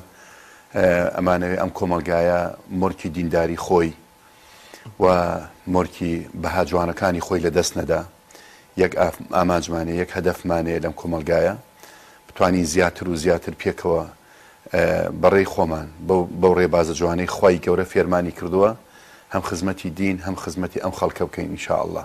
پیرۆزبای لە هەمویانەکە خوای گەورە لێت ڕازی بێ بۆ هیوای کۆمەڵی ئیسلامیش بتوانێت زیاتر گرنگی بە پەروەردگار دوعای خێرم بۆ بکەین ئینشاءڵڵا خوا تەوفیقیان بدە یا ڕەبی طبعا دایک و باوک ئەتوانی بڵێ سەرەتای مەدرسەیەکی بەردەوامە ئەم مەدرسەیە سەرەتاکەی ئەگەر لە هەڵبژاردننی هاوسەرەکان بۆ یەکتریەوە دەست پێەکە یعنی پێشوەی ببن بە دایک و باوک ئەم دایک و باوکە لە دەرەوە بوونە هاتوونەتە ناو مەدرسەیەکە و پێ ئەوترێ خێزان بۆیە لەناو ئەم مەدرسەیەوە قوتابی پێ ئەگەیەندرێ لێرەوە سەرەتاکەیە کۆتایەکەی لە بەهەشتە ئەگەر دایک و باوک وابیر بکەنە وەکو دایک و باوک و ئەرکی خۆیان تەنها بۆ دنیا نییە ئەرکی دایک و باوک زۆر لەوە گەورەترە چونکە خوای گەورە فەرمی قو ئەنفوسەکوم و ئەهلیکوم نارە خوای گەورە دیمەنێکمان پێ نیشانەدا لە بەهەشتا ئەفەرمێت جەنات و عەدنی یەدخولونەها ومن صلح من آبائهم وأزواجهم وذرياتهم والملائكة يدخلون عليهم من كل باب ئەو دیمەنە ئەفەرمێ ئەگە دایک و باوک ساڵح بن مناڵەکانیان ساڵح بوونەوەکانیان ساڵح بوو پێکەوە ئەچنە باشتەوە کەواتە ئەگەر دایک و باوک بیر لەو دیمەنە جوانە بکاتەوە هەوڵ و تەقەلا و تێکۆشانی بۆ ئەوە بێ ئەم دایک و باوکە ئەم مناڵانە دەستیان بگرێ و دەستیان بەرنەدا حتاکو ناو بەهەشت ئەلێرە سەرکەوتوو ئەبن چونکە هەرچی مقەویمات و یعنی وەسائلی چوونە ژوورەوەی بەهەشت لەم دنیا تۆ بەدەستی بێنی بۆ پەروەردەکردنی مناڵەکانت ئەم دنیایان ئەبێ بە بەهەشت یعنی بۆیە ڕۆڵی دایک و باوک و بوونی دایک و باوک لە ژیانی ئینسانەکانە ئەوەیە کە ئەم ئینسانە تەکوینە بێت دروست ئەبێ لە ڕووی عەقیدەیی لە ڕووی ئەخلاقی لە ڕووی ئینسانی لە ڕووی نەفسی و لە ڕووی عائیلەوە بۆیە ئەتوانی من هەموو جا ناوم ناو دایک و باوکم ناوە یعنی تۆ بۆ نمونە قەڵای هەولێر عادەتەن زۆربەی قەڵاکان دوو دەرگایان هەیە وەنیە دەرگایەکیان دایکە دەرگایەکیان باوکە ئەم قەڵایە دایک و باوک دروستی ئەکەن بۆیە هەردووکیان ئەم دوو دەرگایان کە نەیڵن دوژمن بێتە ژوورەوە و لێرەوە ئەم مناڵانە ئەپارێزن بۆیە بوونی دایک و باوک لە ناو ژیانی ئینسانەکانە لە سەرەتای مناڵیەوە دەست پێکات ئەگەر تۆ میسالێک زۆرجا بۆمان دێتەوە باسی سەعیدی نورسی ئەکرێ کە سەعیدی کوردی لە کوردستانی تورکیا بڵین بەڕەحمەت بێ ئەم پیاوە کە باسی باوکی ئەکەن ئەڵێن کە کاتی ئێواران حیوانەکانی ئەهێنایەوە لە لەوەڕ بە دوای مەغریب ئەیانی هێنایەوە بۆ لەبەر ئەوەی دنیا ڕۆشن بێ ئەو حیوانان لەوانێت لە گیای ئەو خەڵکە بخۆن لەسەر ڕێگاکە نەیهێشتووە گیای لەوەڕ بخۆن یعنی گیای ئەو گیایی کە مەسەڵەن هی کەسێکە بەتەنی زەرعاتەکەیە دەی حەڵاڵزادەی ئەم پیاوە ئەم باوکە سەعیدی نورسی لێ دروست بوو کە ئێستش ئەو سەحوەی ئیسلامی تورکیا و عالەمی ئیسلامی بینی دەستی ئەو پیاوە کوردەی تایە ئەمە شانازی پێواکەین دایکی بە هەمان شێوەڵێ هیچ کاتێک بەبێ دەستنوێ شیرم نەداوەتە سەعیدی نورسی کەواتە تۆ بزانە لە سەرەتاوە دایک و باوک ڕۆڵە بینیە لە گەورەکردن و پەروەردەکردنی مناڵ تا ئینسانێکی گەورەی لێ دەرچێت بۆ نمونە شێخ عەبدولقادری گەیلانی ئەها دایکی یەک قسەی پێ ئەڵێ فێری ڕازگۆیی ئەکالێ کوڕم قەت درۆ نەکەی لەوێ کە ئەیگرن ئەڵێن چیت پێ ئەڵێ ئەوەندە پارێن پێ ئەڵێ چۆن درۆ نەکەی دایکم فێرمی کردو درۆ نەکەم بوو بە شێخ عەبدولقادری گەیلانی کەواتە ڕۆڵی باوک و دایکەکان هەر ئەوە نییە کە گەورە بوو ئیتر لەگەڵیا بێ نا بەعەکسەوە لە مناڵیەوە بێ گەورەیکەی تا گەورە بوو لە ژێر سێبەری ئیسراحەت پێگومان ئیسلام وەکو دینێکی کامل بەرنامە و وتەی لەسەر هەموو ئەو بابەتانەی ژیانەیە ئیسلام چی ئەڵێ دەربارەی دایک و باوک ئەگەر متابعە بکەی هیچ ڕێبازێک بەقەت ڕێبازە سەماویەکان و بە تایبەتی قورئان چکە قورئان کۆکەرەوەی هەموو ڕێبازە ئاسمانەکانە یعنی هەموو پەیامە ئاسمانەکانە عەفوەن هیچ ڕێبازێکی تری دەستکرد باسی دایک و باوک ناکە هیچ ئەو ڕێبازانەی کە خەڵکی ینی خەڵکی سەرگەردان کردووە بە هەموو بە ئەلمانیەتت بە ئیشتراکیەتت بە چی و چی و چیت قەت باسی ڕۆڵی دایک و باوک ناکە کە ڕۆڵی دایک و باوک چۆنە یان قەدری دایک و باوک ئەبێت چۆن بگیرێ یان چی بکەی بۆ دایک و باوک یان دایک و باوک ئەرکی چیە بەرامبەر مناڵ ئەوەی کە قورئان ئاماژەی پێداوە بە تایبەتی لە قورئانە زۆر بە جوانی دیاری ئەکا یعنی زۆر بۆ نمونە ئەم هەموو ڕووداوی کە لە قورئانە باسەکە بۆ نمونە ڕووداوی بینی حەزەتی یعقوب و حەزەتی یوسف ڕووداوی بینی حەزەتی موسا و دایکی بۆ نمونە مەریەم لەگەڵ حەزەتی عیسا هەمووی عیلاقە و پەیوەندیەکان باسەکەن کە ئەو کەسانی گەورە بوونە لە نێوان عایلەکانە گەورە بوونە ئەو پەیوەندیە جوانەی نێوان حەزەتی ئیسماعیل و حەزەتی ئیبراهیم ئەمە ڕۆڵی کە ئەنەما پێتەڵێ باوک ئەبێ متابعەی مناڵەکەی بکە تۆ تەسەوڕەکەی تەنها هاتووە بۆ یەک ئامۆژگاری حەزەتی ئیبراهیم لە فەڵەستینەوە بێ حەزەتی ئیسماعیل بینێ چکە کاتەکەی کەم بوو نەشی بینی و گەڕایەوە بۆ یەک ئامۆژگاری تەنها بۆ ئەوەی ئەیزانی ئیسماعیل ئەمانەتێکی گەورەی لەسەر شانە ئەبێ پەیامەکەی بگەێنە خۆجاران تەلەفۆن نەبوو تەلەفۆنی بۆ بکات بێت وەنیە لەوێەوە هاتووە بۆ یەک ئامۆژگاری کەواتە قورئان زۆر ئیشارەت بۆەوە ئەدا بۆ نمونە کە یعنی ئەمرە کاتە سەر دایک و باوک بەوەی کە ئاگایان لە مناڵەکانیان بێ تربیەتیان بدەن فێری نوێژیان بکەن ها لە سوڕەی لوقمان چەند جوان باسەکە لە ڕووی عەقیدە یا بونەی لا تشرك بالله شيئا يا بني يا بني يا بني هەمووی ئەمەیە کە ئەنەما پێتەڵێ ئەم باوکە ئەبێ مامۆستا بێ یعنی تۆ تەسەوڕ کە زۆرجار تۆ یەک مامۆستا ئەگری بۆ یعنی بۆ خۆت یا بۆ کوڕەکەت یەک مامۆستاگری بۆ بیرکاریەک ئەم تەڵەبەیان چەند هێنێت ئەم تەڵەبێ لای کەم نەوەتەکانە یعنی مامۆستاکە ئەگری بۆ ئەوی نەوەت بەسەرەوە بێنە 100 ئەهێنێت جاروایە ئەی ئەگەر دوو مامۆستا بێت وەنیە دوو مامۆستا یەک دەرس بڕێنەوە زۆر گەورە ئەبێت بڵێن سوڕەتی لوقمانەوە بزەبت ئەو ئاەتانەی کە هاتووە دەیەوێ هەموو باوکێ ببێ بە لوقمان بۆ ڕۆڵەکەی بەڵێ دایکە بەس لەم ئاەتانە ئەمەیە بەڵێ بێگومان هیچ شتێکی گیانیە مەبەست ئەو ئاەتانە ئەوەیە کە جارێ هاتووە سەرەتا باسی چیەکە باسی عەقیدەیە بۆ لە مناڵیەوە دایک و باوک ئەبێ کە هەر لە دایک بوو تۆ ئەبێ بانگ بەلای گوێی ڕاست و قامەت بەلای گوێی چەپا بدەیت بۆ ئەوەی عەقیدە لای ئەم مناڵە بچەسپێ خۆ ڕاستە گوێی لێ نییە بەڵام کە وشەی ئەڵڵا هاتە ناو گوێیەوە مبارەکە ئەو بانگدانە تەوحیدە ئەو بانگدانە عیبادەیە عەقیدەیە ئەخلاقە یعنی ئەمەیە کە پابەندی دایک و باوک بم مناڵەوە ئەو جارە بێ مەراسیمی بۆ بکەی ئەو مەراسیمەی کە ئەکرێ ئەبێ گوێزەبانی بۆ بکەی لە حوتەمین ڕۆژە ئەبێ خەڵکی بۆ کۆ بکەیتەوە کە ئەنەما پێتەڵێ ئەم مناڵە تۆ هاتە ناو مەدرسەی تۆی تربێ گەورەیکەی لایەنی عەقیدەیی زۆر گرنگە ئەو جارە ها لە مناڵێەوە بوو بە 7 ساڵ فێری نوێژی بکە باشە خۆ منە ڕاستە ئێستا خۆ من و تۆ ئەگە بەبیرمان بێ 7 ساڵی نوێژمانەکە نامانەزانی یانی مانای چییە نامانەزانی بۆ ئەیکەین فەلسەفەی نوێژمان نازانی بەڵام چونکە لە مناڵێەوە کردومانە لامان شیرین بووە ئێستاکە لامان ینی نوێ شتێکی ترە کەواتە عیبادەتکردن ینی بۆ نمونە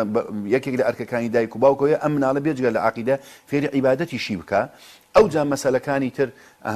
لا تصعر خدك للناس ولا تمشي في الأرض مرحا إنك لن تبلغ الجبال طولا أو مسائل أخلاقية كواتا سيركا عقيدة عبادة أخلاق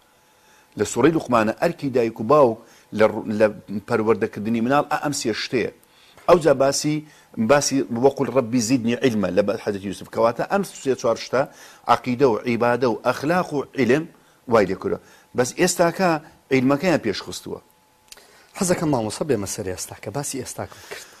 ئێستا دەبینین مناڵ پەنا بۆ خۆکوشتنە بە مناڵ بە جۆرێک لە جۆرەکان سەرگردانە مناڵ دایک و باوکی فڕێدا یعنی بە جۆرێک لە جۆرەکان خەریکە خێزانی کوردی ئەشێوێت ئایا دایک و باوک بەرپرسە لەوەی کە ئێستا خێزانی کوردی بە گشتی خەریکە ڕوو لە شێوانێکەکە کە ڕێژەی تەلاق بەرزە بێتەوە کە ڕێژەی خۆکوشتن کە ڕێژەی هەزاران تاوان کە ئێستا ڕۆژانە ینی تاوانە بیسین کێ بەرپرسە لەمە یعنی هیچ کەسێ بەقەت دایک و باوک شارەزای مناڵی نییە هیچ کەسێ بە تایبەتی دایک چونکە مناڵ کە گەورە بوو هەر لە سەرەتاوە ئەم مناڵە دیارە هەندێک مناڵێ جینگزە هەیە گرینۆکە هەیە تووڕەیە هەیە یعنی هارە هەیە فەقیرە ئەم دایک و باوکە ئەزانێ باشە چۆن دایک و باوک نازانێت لە مەرحەلەیەک لە ژیانی ئەم مناڵە ئینحیرافێکی تێکەوت چۆن نازانێت ئەم مناڵە گۆڕانکاریەکی بەسەرا هاتووە چۆن نازانێت ئەم مناڵە لە ڕووی ئەخلاقەوە لە ڕووی هەڵسوکەوتەوە گۆڕاوە باشە بۆ گۆڕە ینی مناڵ زۆر حساسە بە تایبەتی لە فترەی مراهقیە ئەم مناڵە ئەگەر برادێکی خراپ متەئەسیر بوو بەو برادەرە خراپەی لا ئەدا لەو ڕێی کە دایک و باوک پەروەردەیان کردووە لە دەرەنجامی بێئاگایی و ئیهمالی دایک و باوکە لە قۆناغێک لە قۆناغەکانی ژیانی ئەو مناڵە ئاوهای لێدێ لە دەرەنجامی ئەوە چونکە دایک و باوک لە هەموو تەمەنەکە ئاگای لێ بە لێ قۆناغا بەڵێ دەرەچێت بۆیە ینی پەروەردەی مناڵ کە حاجی دەتەوێت بڵێ سات بە ساتی گرینگە تا گەورە بوون بەڵێ بێگومان ئەسڵەن تۆ سێرکە مەسەن پێغەمبەری خوا سەڵسەلام چیە فەرمێ من كان له صبي فليتصابى له هەر کە مناڵی هەیە ببێتە مناڵ بووی وەنیە دوای ئەوە باسی مصاحباکە وصاحبهما ئاگالێ في الدنيا معروف مصاحبەیە يعني لە بینی دایک و باوک لەگە مناڵەکانە برادەرایەتیە ڕەفاقەتە نەک وەکو مدیر و مەکتەب مدیر و تەڵەبەیەک ئەوانە برادەرایەتی ئەوەیە ئەم دایکە لەگەڵ ئەم کچانەیە لەگەڵ مناڵەکانیە زۆر عیلاقی برادەرایەتی هەبێ یعنی شتێک نەبێ بە ناوی ئەوەی کە نەمزانی و ئاگام لێ نەبوو نەخێر ئەبێ دایک و باوک بزانین بە تایبەتی ئەمڕۆ یعنی بە تایبەتی ئەو مۆبایلی کە ئێستاکە لە بەردەستی مناڵە ئەبێ تۆ بزانیم سناپچاتی سێر بکەی مادام هەیەی تۆ شتێکە وەنیە ئاگا لێ بە تۆ مناڵێک بەجێ هێڵی بۆ تیکتۆک آخر هەتا تۆ ئەڵێ ئەلف ئەو لە با ئەوە فێرێکە هەتایە تۆ لە چۆ فریای ئەکەوی هەتا تۆ ئەڵێ وەرە نوێژەکەت بکە ئەو 1000 جار فێری درۆی ئەکا لە تیکتۆک هەتا تۆ ئەڵێ کوڕم ڕەوشتت باش بێ 1000 بێڕەوشتی سێر ئەکا لە تیکتۆک و لە سناپچات و فڵان و فیسار کەواتە لەو حاڵەتانە ئەبێ دایک و باوکی مێنەکە بۆیە لادانی مناڵ لە قۆناغێکی ژیانی خۆیان لە دەرەنجامی ئیهمالی دایک و باوکە چکە وەسائلی ڕاستبوونەوەی مناڵەکە بەردەوامی لەسەر ڕاستی مناڵەکە کەمترە لە وەسائلی لادان وەسائلی لادان و ئینحیراف و کەوتنی مناڵەکە خراپبوونی مناڵەکە ئەمڕۆ زۆرترە برادەرە وەک گوتم ئەو وەسائلەی کە ئەمڕۆ هەموو بۆتە ئەم تەلەفۆنە ئێستاکە دنیا هاتۆتە ناو تەلەفۆنەوە تۆ مناڵەکەت خستۆتە ناو دنیاوە خۆشت ئاگال لێ نەماوە باشە مامۆستا پێویستە لەم ڕۆژگاری ئێستاکە بزات ئاگداری چی بین بۆی کە مناڵەکان لاڕێ نەبن کۆمەڵە شتێکەیە کە ئێمە بەجددی ینی ئەبێ بەجددی قسەی لەسەر بکەین یەک مناڵ من نالێم کەس تەلەفۆنی نەبێ نەموتۆ سناپچاتی نەبێ نەموتۆ تیکتۆکی نەبێ با هەی بێ بەڵام ئەبێ مناڵ کچ بێ یا کوڕ بێ بۆ گوتم لایەنی عەقیدە و بیر و باوەڕ ئیلا ئەبێ بازە عەقیدەت فێر کردبێ کە خوا چییە چۆن دنیای خەڵق کردووە ئێمەی بۆ خەڵق کردووە پێغەمبەر چییە قورئان چییە لەم سەردەمەیە ئینحیرافاتی عەقیدە زۆر دروستە بێ پێرێ گەنجێک تەلەفۆنێکی کرد بۆم وتی مامۆستا برادەرێکم بەسایی ئەوە خوا هیدایەت میداوە بەسایی ئەوە خوا هیدایەت میداوە من ئێستا نوێژەکەم بەس ئێستا خۆی عقیدەی گۆڕا و ئیمانی بەخوانیە گوێی لە ئەو هێنە ملحیدانە گرتووە کە سەریان لە خۆیان شیانوە سەریش دەو گەنجانە ئەشێوێنن بە یەک جۆگرتنی محازەرەی فڵان و فیسار کە هەموو قسەکانیان سەقەت و داعیەکەەوە خەریکە بێ بە ملحید نەکبوو هەربوو بم بۆتە ملحید بۆتە ملحید ئێمە تا ئێستا چەند دایکێک مناڵەکانیان هێناوە بەلەمدا عمری 14 ساڵی یەکیان بۆتە مەسیحی یەکێکیان بۆتە ملحید لەسەر چه ئەساسێ لەسەر ئەساسی ئەوەی کە ئەمە باوەڕکە لە ڕێی ئەزانین چیەوە لە ڕێی یاری پۆبجیەوە چکە یاری پۆبجی تۆ ئەچتە ناو عالەمیەکە لە ئەمریکا لە ئەوروپا لە شوێنتر هەموو گەنجانە ئەم مناڵانە هەموو یەکەگرن لەوێوە بۆتە مەسیحی هیچ ئیمانی نەما هاتۆ 2 ساعتی ڕێک لەگەڵی دانیشتوم دەیکوباوگەیشی ئاگدار نەبوون هەتا بە تەواوەتی کاتی ئاگدار بۆ ئەو هایدی هاتووە بۆیە تۆ مناڵێکت خستەوە ناو ئاو دەست کە لە بچە کردوی تیش نازانێ فێری نەکردو بەڵام ئەگەر بۆ نمونە گەنجی وامانێ باوەڕکە ئایلەیەکە ناسم لەو ئەوروپای خەڵکی ئەم هەولێرن گەنجە لەوێ گەورە بووە 2 کچ و کوڕێکیە ئەو کوڕی تا ئێستاکە 15 برادری خۆی مسلمان کردووە هەر لەوێش لە دایک بووە بۆ ئاگام لێ ئەو دایک و ئەو باوکە لە مناڵێەوە خەریکی ئەو مناڵانە خۆیان تەنخان کردووە نەبە دوای پارەیان ڕاکەن منە بەسمۆنیە کە کەس نیکە بەڵام لە پارە پەیداکردن لەسەر حیسابی پەروەردەکردنی مناڵەکەیان نییە باشە بۆ ئەو لە سویدە خەریکی پەروەردەکردنی خەڵک و خەڵکەکا بە مسلمان بۆ من لە ناو عایلێکی مسلمانم باش نییە مناڵەکەم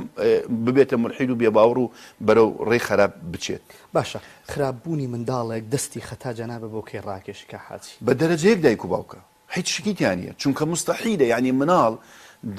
ئەو مناڵە ئیلا نقصانیەکی هەیە لە پەروەردەکردن بێ لە عەتف و حەنان بێ لە شێوازی پەروەردەکردنێکی سەقەت زۆر جار توندوتیژی بەرامبەر مناڵەکە بێ ئیهمالی متابعە نەکردن ئەم دایک و باوکە ئیهمالێکە متابعەی ناکە لەگەڵ چێ ئەسوڕێتەوە وەڵا لەکوێ لە ماڵ برادەرەکەیەتی باشە تۆ ئەزانی ئەو برادەرەی چییە ئەزانی بۆ چووە یەک نقطە زۆر مهمە ویستم بی لێم لە بواری مەسەلەی عەقیدەک ئەبێ ئەو مناڵانە کە گەورە ئەبن ئەبێ لە سەرەتاوە تۆ خۆت ئەتوانی لە ماڵەوە قورئانیان فێرکەی نوێژیان فێرکەی عیبادەتیان فێرکەی بیکە نا تەسلیمی کەسێکیان بکە چونکە زۆربەی هەر زۆری ئەو کەسانی کە جەنابەت ئێمە ئەیان بینی لە عالەمە خەریکی خزمەتکردنی دین و بەساغی دەچونە ئیلا لە ناو دەرس و دەوری یان مزگەوت یان مامۆستای ئافرەت بووە لە گەڕەکەکان یا لە مەدارسە شەرعیەکانە خاصەتەن لەم سەردەمەیە ئەگەر دایک و باوکەکان چەندێک خەمی ئەویانە مناڵەکەیان لە مەدرسەیەکی قوتابخانەیەکی ئەهلی زیرەک بێ و پارەی لێ سەرفەکەن و سیاری بۆ ئەگرن و ئەو مناڵە سعات حوتی بەیانی بەو تاریکیە بەنە مەکتەبە تا سعات 3 نایەتەوە دێتەوە واجبی دنیای ئەدەنێ ئەوە بەس بۆ خوێندنی مەکتەب بەڵام پێی حەیفە و پێی غەدرە بۆ نوێژی بەیانی هەڵیستێنێ لەگە باوکی بچێتە مزگەوت پێی حەیفە دای بنێ لەگەڵ مامۆستای بەدەستی خۆی بیبا بۆ ناو مزگەوت بڵێ مامۆستا مناڵەکەم فێری قورئان بکە مناڵێک نازانێ پێغەمبەرەکەی باوکی ناوی چییە خێزانی ناوی چییە کوڕەکانی ناوی چییە ئەم مناڵە پرسیارێکی لەکەی هیچ دەربارەی دین نەزانێ وەڵڵی ئەوەندە باشەکە حازم دەوروبەر هەیە ئەیبەن لێرە پرسیارێکم بۆ دروزە بووە بەشێک لەو منداڵانەی کە باسێکە لاڕێ بوون ئەمانە لەن هیماڵی مسلمان و دایک و باوکی نوێشکەر و مسلمانن بێگومان یعنی مەرز نییە دایک و باوکەکە کە خۆی هەردوو حاڵەتەکە بووە و ڕۆژوو بگرێت ویتر بڵێ مناڵەکەشم وەکو خۆم هەردوو حاڵەتەکە بووە یعنی من کەس ئەناسم ئێستاکە لە ناو کاری ئیسلامیە ئیژەکە باوکی بەسەرخۆشی مردووە نەفەریش ئەناسم باوکی خەریکی داوە و دینداریە مناڵەکە ئینحیرافی تێکەوتووە لە ڕووی ئەخلاقی و مشتێکەوە هەر نوێژیش ناکە کەواتە باسەکە لە چییە باسەکە لەوەیە ئەم مناڵە بێ فلتەری بۆ دانیی بۆەوەی نەگاتە ئەوە فلتەر چییە وە گوتن دایک و باوک توانای ئەوەی نییە باوک مەشغوڵە بۆ نمونە دایک ئەو سەقافەتەی نییە ئەلە لە قەتەستنی مامۆستایەکی بکەن ئەم مامۆستای هەفتانە بیبینێ دەرسی پێ بڵێ وەنیە یعنی مەسەرم بۆ نمونە خۆ ئەو مۆبایلی هەر هەیە ێ باشە ئەل لەقل پێ بڵێ کاکە گیان بۆ نمونە سناپچاتی دکتۆر عەبدولواحید مامۆستا فڵان مامۆستا فیسار ئەمانە بکە بۆ خۆت بۆەوەی ئیسفادەی لێ بکەیت یعنی بیکەیتە شتێک یعنی وەرە باسێر فەیسبووکەکەت کە ینی فلتەر دانرێ ئەبێ فلتەر دانێ یەک لەو فلتەرانە یعنی نەبوونی دەرس و دەوری دینداریە ئەمە زۆر ئیهمال کرا بە تایبەتی لەناو عایلە سەر چارەسەرەکان حەزەکەم لەوێ زیاتر تیش بخەینە سەر ئەو بابەتەیە ئەمە دوایتر ئەزیزان دەچینە سەر بەرهەمی چاکەکردن لەگەڵ دایک و باوکە حەزەکەم ئەمە بەشێ بێ لەو تارەکەمە کە حەزی باسمان کرد کۆمەڵێ لا ڕێدان ینی لا ڕێی دروست بووە لە منداڵ حەزەکەم بە چەند خاڵێک تیش بخەیتە سەر چارەسەر کەسێ مناڵەکەی وای لێ هاتووە چۆن چارەسەریەکەن کەسێک دێنێ منداڵەکەی دێنێتە لای ئێوە تووشی لا ڕێی بۆ بە جۆرێک لە جۆرەکان لای داوە لە دینی ئیسلام تەمەنی 18 ساڵە تا ئێستا نوێژ ناکە ئێوە چۆن چارەسەری بۆ دائنێن چارەسەرەکان چین چەوەی کە لە ماڵەوە بیکە چەوەی کە لە دەرەوە بیکە دەور و دەرسەکان و ئەو سنتەرانەی هەن تا چەند ڕۆڵیان هەیە حەزەکەم بە چەند خاڵێک چارەسەرەکانم بۆ باس یەکەم شت هەوڵ بدەن عیبادەت لای ئەم مناڵە شیرین کە چونکە عیبادەت زۆر زۆر مهمە الصلاة تنهى عن الفحشاء والمنكر ئەبێ عیبادەتی لا شیرینکەی گرنگی عیبادەتی لا ئەم مناڵە دروستکەی چونکە مناڵ خۆی لەناو عیبادەتا بینی دوعا ئەکا زکر ئەکا خەڵکی باشە بینێ وەنیە يعني ئەم عیبادەتە لەم سەردەمەیە بە تایبەت تەمەن لە هەموو سەردەمێکە واضحە عیبادەت ینی تەواو نابێ بەڵام بە تایبەتی ئێستاکە مناڵ هەتا بە هەی نەسیحەتی بکەی لێرە پێی ئەڵێ لێ بیری چێتەوە بەڵام ئەگەر ملزمت کرد بە عیبادەتکە حتا ئەگەر خراپیش بێ بۆ نمونە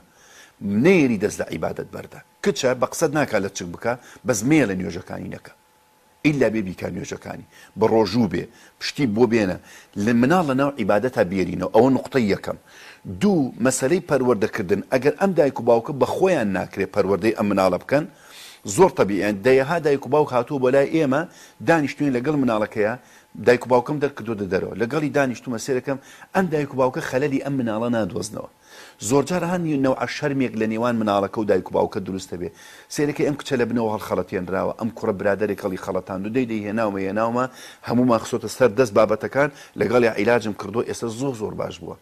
باوڕەکەی نەفەر هاتووە بۆ لام باوکی تەبعەن هێناوی تەبعەن باوکانە دڵسۆزن خەم لە مناڵەکەیەوە ئەزانێ بەخۆی حەل ناکرێ کامەی چەکە لە عیلاجەکان بە دوای معالجە ئەگەڕێ بە دوای معالجە ئەگەڕێ هاتووە دانیشتوی لەگەڵی لە ڕێی ئەفلام کارتۆنی ئەوە هەیە بازێ ئەفلامی دروستکراو هەیە ئەفلام کارتۆنی شخصیاتن بەس دروستکراون یعنی شخصی ئینسانی ئەوە نین باوڕەکەی لەوەوە ئینحرافی ئەخلاقی تێکەوتووە متابعی کردو دەی ئەو لە شەرمەکە بە باوکی بڵێ من لەگەڵی دانیشتمە بەرنامەم بۆی دان الحەمدولیلا خوای گەورە هیدایەتی داوەتەوە کەواتە دووەم شتەوەیە ئەم دایک و باوکە کە بە خۆیان عیلاج نابێ و چارەسەر نابێ بە دوای مامۆستایەکە بگەڕێن بێن لەگەڵی دانیشێ سێم شت ئەوەیە ئەم مناڵانە ئەو جوانی لێ دوور بخەنەوە کە بەرەو ئەمەی بردووە برادری خراپە نیهائیە نابێت لەگەڵی بگەڕێ نیهائیە بە تایبەتی کچان تۆ کچەکە ئەبینی لە چکێکی مەزبوطی هەبووی ئێستاکە هێناوێتی ئێرە لە جلەکەی تەست کردو تەنە کردوتەوە دیارەوە بەرەو خراپترە چیە ناکرێت لێو ئیهمالیکە یەکەم هەنگاوە بە ئاگدار بێت بەڵێ طبعاً شتیانە هەیە ئاگدارە ئەڵێ دەی طبیعیە مناڵ خۆی چاکە بێ ئەو یەک لە خەلەکانە مناڵە جارێ پێی مەڵێ دەی چی لێ بکەم با گەورە بێ دەیەها دایک و باوک لەمە تێکەوتون لە مناڵی پێی نەوتەوە گەورە بە چۆن بە قسەتەکە والله پێرێ دایکێک تەلەفۆنی بۆم کرد جەرگم سوتابووی بەس زمان ئەوی کچمەوەتا لە ئەوروپا 23 ساڵە ڕۆیشتووە ئەمری 23 ساڵ ئێستا تەواو تەلەفۆنی داوەستۆ من نابێت چاقم بەسەریەوە ئێ تۆ وەرە مناڵت گەورە کرد بۆ ئەمە چەند گوناحە ئەگریا بەس زمانە باشە باسەکە بەعزێکی ڕاستە خەتای دایک و باوک نییە لێرە کە گەورە بووە ئەڕوا بەڵام ئەبوایە لەو جەوە دووری خەیتەوە کە ئەم مناڵە بەرەو ئەوە ئەبات کە حەزی تیشکردە سەر خاڵێکی زۆر مهم کە لە هەرێمی کوردستان و بە تایبەت لە ئێستا زۆر بەرچاومانەکەوێت ئەڵە جارێ مناڵە با لە چگنەکە با پانتۆڵ با ئەمشانە بکە ئەمە کە گەورە بێ کچەکە چاگە بێ بەکە چاگە بێ والله إلا ما رحم ربي یا مەگەر خوا ڕەحم کات يعني زۆر زەحمەتە تۆ لە مناڵی وەگوتم ئیمان و دینی لا شیرین نەکرد بێ ئیمان و دینی بۆ پێغەمبەری خوا فەرمی لە 7 ساڵی فێری نوێژیکە بۆ پێڵێ بۆ ئەفەرمیەگە کچەکە ینی خۆی ناسی ئیتر ئەبێ ئەم کچە خۆی پۆشتە بکە ئەخر بابەس باسەکە چییە چونکە وەک عەقیدە بینایە بینە لە مێشک دروستە بێ لە دڵ دروستە بێ تۆ کە کاتێک گەورە بوو ئەو هەموو هینەی بینیوە ئەو مخەرا لای ئەم طبیعیە یعنی من لای ئەم نابێتە گوناح بەس ئەگەر لە سەرەتاوە عەقیدە و بیر و باوەڕێکی جوانت بۆ دروست کرد دین و ئیمانت لا شیرین کرد خۆی بینیەوە لەناو دین و ئیمان و عیبادەتە لەزەت لە خۆپۆشتەکردن و عیبادەتەکە ئەکا بەڵام کە تۆ بە مناڵیەوە گەورەت کرد ئەلێ دایک باوکم پێینەوتوم حاڵەتێکی طبیعیە بۆیە بەڕاستی دایک و باو گوناحێکی زۆر لەگەن من زۆر جاوتومە وەرە تۆ مناڵ گەورە بکە بیخەیتە ناو جەهەنەمەوە مناڵ گەورە بکە بیخەیتە سجنەوە مناڵ گەورە بکە تووشی مخەدەڕاتیکەی ئەمە کەی گەورەکردنی مناڵە ئەمە تەدمیرکردنی مناڵە ئەمە مناڵ نەبێ باشترە لەم سەردەمەیە بەڕەئی من کە تۆ توانای پەروەردەکردنی مناڵت نییە هەم مناڵت بۆ هێناوەتە دنیاوە ئەبێ پێش ئەوەی کە مناڵت بێ ئەبێ بزانی مناڵەکە چۆن گەورە ئەەکەیت پێش ئەوەی ببێ کە بوو ئیتر ئەو کاتە تۆ بەرنامەی خۆتی بۆ دانەی مەحەبەتی لەگەڵ دروستەکەی خۆشەویستی لەگەڵ دروستەکەی عیلاقە و پەیوەندیت هەتا گەورە بێ ئەم نقطەیە زۆر مهمە ئەو مناڵە هەتا گەورە بێ ئەبێ پەیوەندیەکەی تۆ فراوانتر بێ نەک هەتا گەورە بێ ئیهمالیکەی بەعکسەوە وما لێت ئێستا هەتا مناڵە بچووکە یاریەکەین لەگەڵی و تەقڵی پێ لەدەین و دڵی خۆشەکەین بەڵام کە گەورە بوو وردە وردە ئیمانیەکەین بەعکسەوە واللهی ئەمە من وەکو باوکی قساکەم من خۆم بەش بەحال هەتا مناڵ گەورە بێ زیاتر پەیوەندی لەگەڵ خۆش بێ ئەگەر بە مناڵی دوو ماچ دەکرێت بێت دەماچی بکەی ئەگەر بە مناڵی ئەزانی بۆ پێویستی پێەیە چونکە ئەو بوون و بەراوی دایک و باوک کە بۆ ئەو مناڵە دێک گەورەش بێ هەر پێی خۆشە بەرەکەتی دایک و باوک شتێکی ترە چونکە ئەو خۆشەویستیە لە نێوان دایک و باوک و مناڵە نابێت ساردی ڕووی تێ بکە ڕاستە لە ناخا شتێکەیە بەڵام لە پەیوەندیە نییە چەند گەورە بێکە حەزی هۆکاری تاوانی زیاترە بێ بۆ ئەو تاوان ئاسانترە بێ زووتر زاڵە بێ بەسەر تاوانە بۆیە پێویستە زیاتر تۆ ملاحەزەی ئەو دایک و باوکانە بکە لەگە مناڵەکانی وەکو برادرن بزانە خراپن باوەڕ کە لە ١٠٠ باشە ئەوانەی کە وەکو برادەروان لەگەڵیان هەندێک باوکەی دایمە کوڕەکەی لەگەڵێتی سایقی بۆکە یارمەتی ئەدا یعنی وەکو برادەروان برادەر یعنی بۆ مەسبەحە چن تۆپیانەکەن پێکەوە سەفرەکانیان خۆشە قسە بە یەک نانێن وەکو برادەروان قسەی خۆشەکان یاری ئەکەن لە ماڵەوە لە یەکتری ئەدەن ئەو ڕەفاقەتە لە نێوان دایک و باوک و مناڵەکانە نەما ئیتر ئەبێتە عیلاقەیەکی ڕۆتینی بەڕاستی وای لێ دێ ئەمجا نقطەیەکی تر کە ئەمەیان زۆرجار کەم کت شووەکە یان کوڕژن ئێنێ لەوێ معنای نییە ڕۆلی دایک و باوکی تر تەوا وەڵا ڕۆی لە کۆڵم بۆرەوە نەخێر بەعکسەوە لەوێ ئەبێ نەوعێکی تر ئەم دایک و باوکە ڕۆڵێکی تر ئەبین کەواتە بمجمەلی قسەکەمان ئەوەیە لە هەموو قۆناغەکانی ژیان پێشی ژنهێنان و شوکردن هەتاکو بوون بە باپیرەش کە ئەبی بە باپیرە یا ئەبی بە داپیرە حتا ئەو کاتە تۆ لە هەموو مەرحەلێک لە مەرحەلەکانی ژیان ڕۆڵی خۆت ئەبێ ببینی لە عیلاقە و پەیوەندی لەگەڵ ئەوان تۆ زۆر جار بینیت ئەها نازانم باپیرەت مابێت چەند خۆشامێنە دەور باپیرە کۆ بنەوە باپیرە نوعێکی ترە قودسیەتێکی تری هەیە کەواتە باوک ئەتوانێت ڕۆلی باوکایەتی خۆی ببێنێ بۆ باوکی مناڵەکەی هەر دەوری ئەبێ ئەم لەبەر ئەو ڕۆڵە معدل ئەبێ ئەم باوکە هەتا ماوە لە ژیانە نابێ ڕۆلی خۆی کەم کاتەوە دەستە خۆش بکە حەزی باسێکی باشی ڕۆڵی ناومان کردووە پێویستی دایک و باوکی حەزەکەم ئێستا تیش بخەینە سەر بابەتێکی تر کە بەداخەوە لە هەرێمی کوردستان جاران حاڵەت بوو بەڵام ئێستا دەبێت بە دیاردا لە ماوەی ڕابردوو لەم شاری هەولێرە بینیمان کوڕ و کچێک دایک و باوکەکەی خۆیان کات تەمەنیان بە تایبەت دایکێکی کە تەمەنی 65 ساڵێک بوو فڕێیاندا بوو سەر شەقامەکان ئەگەر پێم بڵێ لە ئیسلامە چۆن باسی بەرهەمی چاکەکردن کراوە لەگەڵ دایک و باوک و تا چەند پێویستە لە پاشەوەی کە تۆ پەروەردەیەکی باش لێ دەرچووی کەسایەتێک لێ دەرچووی ئیتر ئەو فەزڵانەی دایک بەسەر تۆ چین ئەو فەزڵانەی باوک بەسەر تۆ چین چاکەکردن لەگەڵ دایک و باوک لە ئیسلامە چۆن باس کراوەکە وڵا تۆ جارە باسی بەرهەمی خراپەبوون بکە بەرهەمی خراپبوونەکە خەتەرزە بەرهەمی چاکبوون لەگەڵ دایک یعنی هەمووی ئەجر و پاداشتە دێمە سەری بەڵام بەرهەمی خراپبوونەکە چییە پێغەمبەری خوا صلی الله علیه و سلم پێچەوانەی ئەو خراپبوونە ئەوە خراپە جارێ یەک لەو گوناحانی کە لە ئینسان لە دنیا عقوبە ئەخوا هەر لە دنیا عقوبەکەی بینێ پێشی قیامەت خراپبوونە لەگەڵ دایک و باوک عقوبەکان چی بەرەکەت نەمان لە ڕزق بەرەکەت لە کاتت نامێنێ دڵت قەت خۆش نابێ مستحیلە حتى دوعاکانت قبول نابێ چکە تۆ ئازاری دایک و باوکدا خوالیت ڕازی نابێت چکە ڕیض الله في رضا الوالدين وسخطه في سخطهما توڕەبوونی خوا بە توڕەبوونی دایک و باوکە یعنی زۆر جار ئەگەر ملاحەزەت کردبێ کەسێک عقوبە و ئازاری دڵی دایکی داوە نەگەیشتۆتە سەعاتێ ئیلا خۆی گەر عقوبەکەی داوەتەوە مستحیل ئینسان لە دنیاە دڵی دایک و باوکی ئازیێت بدا ژیانی بەرەکەتی تابێ یەک لەو هەر عقوبە خراپانەی کە ئینسان بەرەکەوێت لە دنیا هێشتا قیامەت ناتوە مناڵی ئەم خراپە بێ بەرامبەر هەر مناڵەکەی خۆی سبەینێ قەدر و ڕێز و خۆشەویستی نییە بۆی یعنی خوای گەورە جاری وای عقوبەی ئەمە بۆ قیامەت هەڵناگرێت لەسەر دنیا حەدیسی لەسەر یەکێک لەو شتانەی کە ئینسان عقوبەی پێ ئەخوا ئێرێ زوڵمیش وایە چکە ئەمە بۆ وایە هەر خۆی زوڵمە تۆ دایک و باوکێک گەورەی کردووی بەڕاستی یعنی ئاو هەیە بکە بەرامبەری طبعا ئەوە زوڵمە یخوا زوڵم قبول ناکە وازەحە یەکسەر دێتەوە ڕێ بۆیە یعنی هەر ئازاردانی دڵی دایک و باوکەکە خۆت ئازارە چێژی ئەمەی پاداشتەکانی تر یەکێک لەو کەسانەی کە بۆ نمونە لەو سێ شتێ سێری بکەی بە سێرکردن خوا پاداشتە داتەوە قورئان کەعبە دایک و باوک چەند گەورەیە هیچ مەکە هەروە سێریان کە دڵت خۆشە بێ بەس بە دڵخۆشی عیبادەتە بەس سێرکردن عیبادەتە قسەی شیرین کە ئەڵێی دایەگیان یا ئەبەتی قسەی شیرین دایەگیان باوکەگیان دوعاکردن بۆیان هەمی عیبادەتە بە قسەکردنیان دڵخۆشکردنیان ئاخر تۆ ئەبێ دایکت بەچی دڵی خۆشە ئەگەر لە سەر حیسابی خۆشت بوو بڕە بیکە بەوە ئەبێ بکەی کاکە لەوە زیاتر چی هەیە قال یا ئەبەتی ئفعل ما تؤمر ئفعل ما تؤمر بابە گیان مادام خوا ئەمرت پێکە سەرم ببڕە قیمەی تەسلیم بوونە آخر تۆ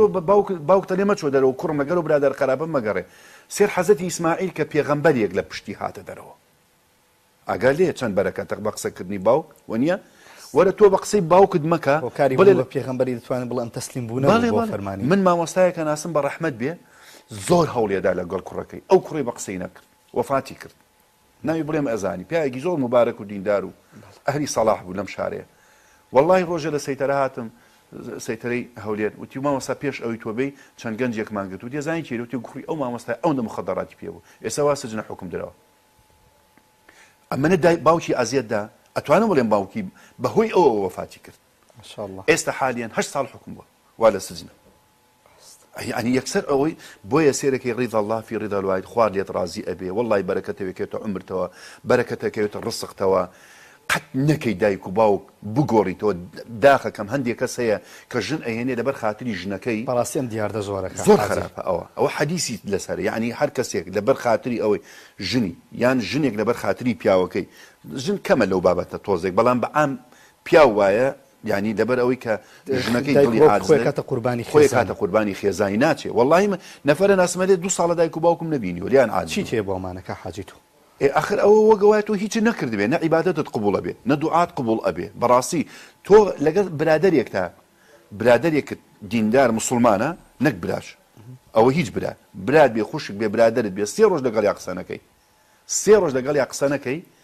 عبادات اللي قبولنا به هيك اللي قبولنا به ونيا أو ده تجاي دايكو باوك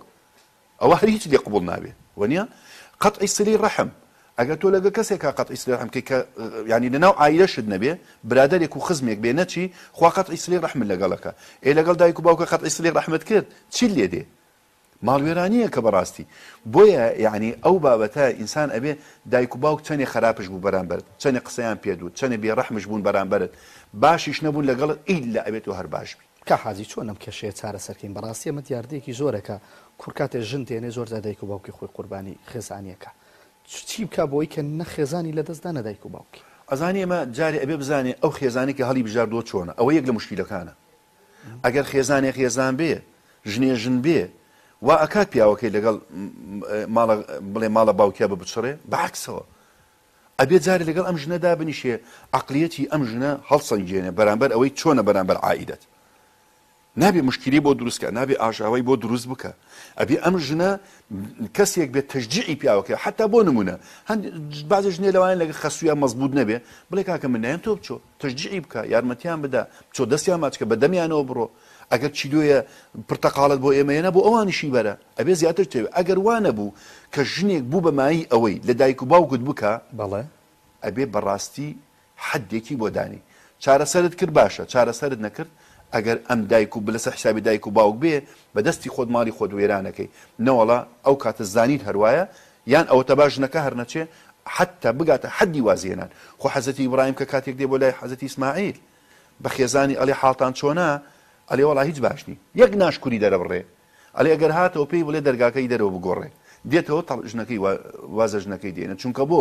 ژنێک ناتوانێت ببێتە داپیرەیەک و کە پێغەمبەرێک لەنەوەی ئەوە لە دایک ئەبێت کەواتە ئەم ئافرەتە نەبوو بە مشەجع بۆ ئەوەی ئەم پیاوە لەگەڵ کەسوکاریە باش بێ ناتوانێت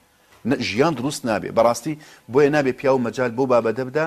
و زۆربەی هەرە زۆری ئەو کەسانی وایان کردو بڕۆ سێری ژیانیان کە بزانە چیان دیات لە ئیسلاما چۆن باسی سای و کەسانە کراوە کە دایک و باوکیان فڕێدەنە جا ئەوەی خانەی بە ساڵات چوان بێ یان بەشێکیان هەر فڕی دەدەنە سەر شەقامەکان سایم کەسانە لە ئیسلامدا چییە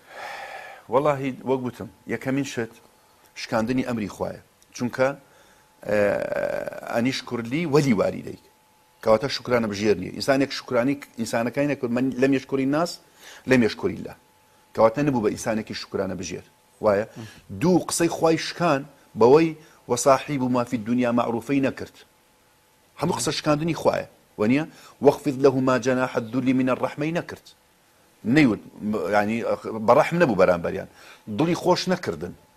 ئەو جارە تەستیمی خەڵکێکی خراپی کردن ئەمانە کە شکاندنی ئەمری خوا بوو تۆ هەری ئینسانێک چاکەی بکەی بەرامبەری خراپەی کرد بەرامبەرت ئینەکەی چییە عقوبەکەی چییە عقوبەکەی ئینسانە قەت چاکە نایەتە ڕێ و یەکێک لەو شتانی کە ئینسان خوای گەورە لێی خۆش نابێ حەقی دایک و باوکە زۆر جار ینی ئەگەر بەجددی ئەلێم ئەگەر دایک و باوک لەسەر ئەوەی کە تۆ دڵیانت شکانەوە گردنت ئازانەکەن خوای گەورە لێت خۆش نابێ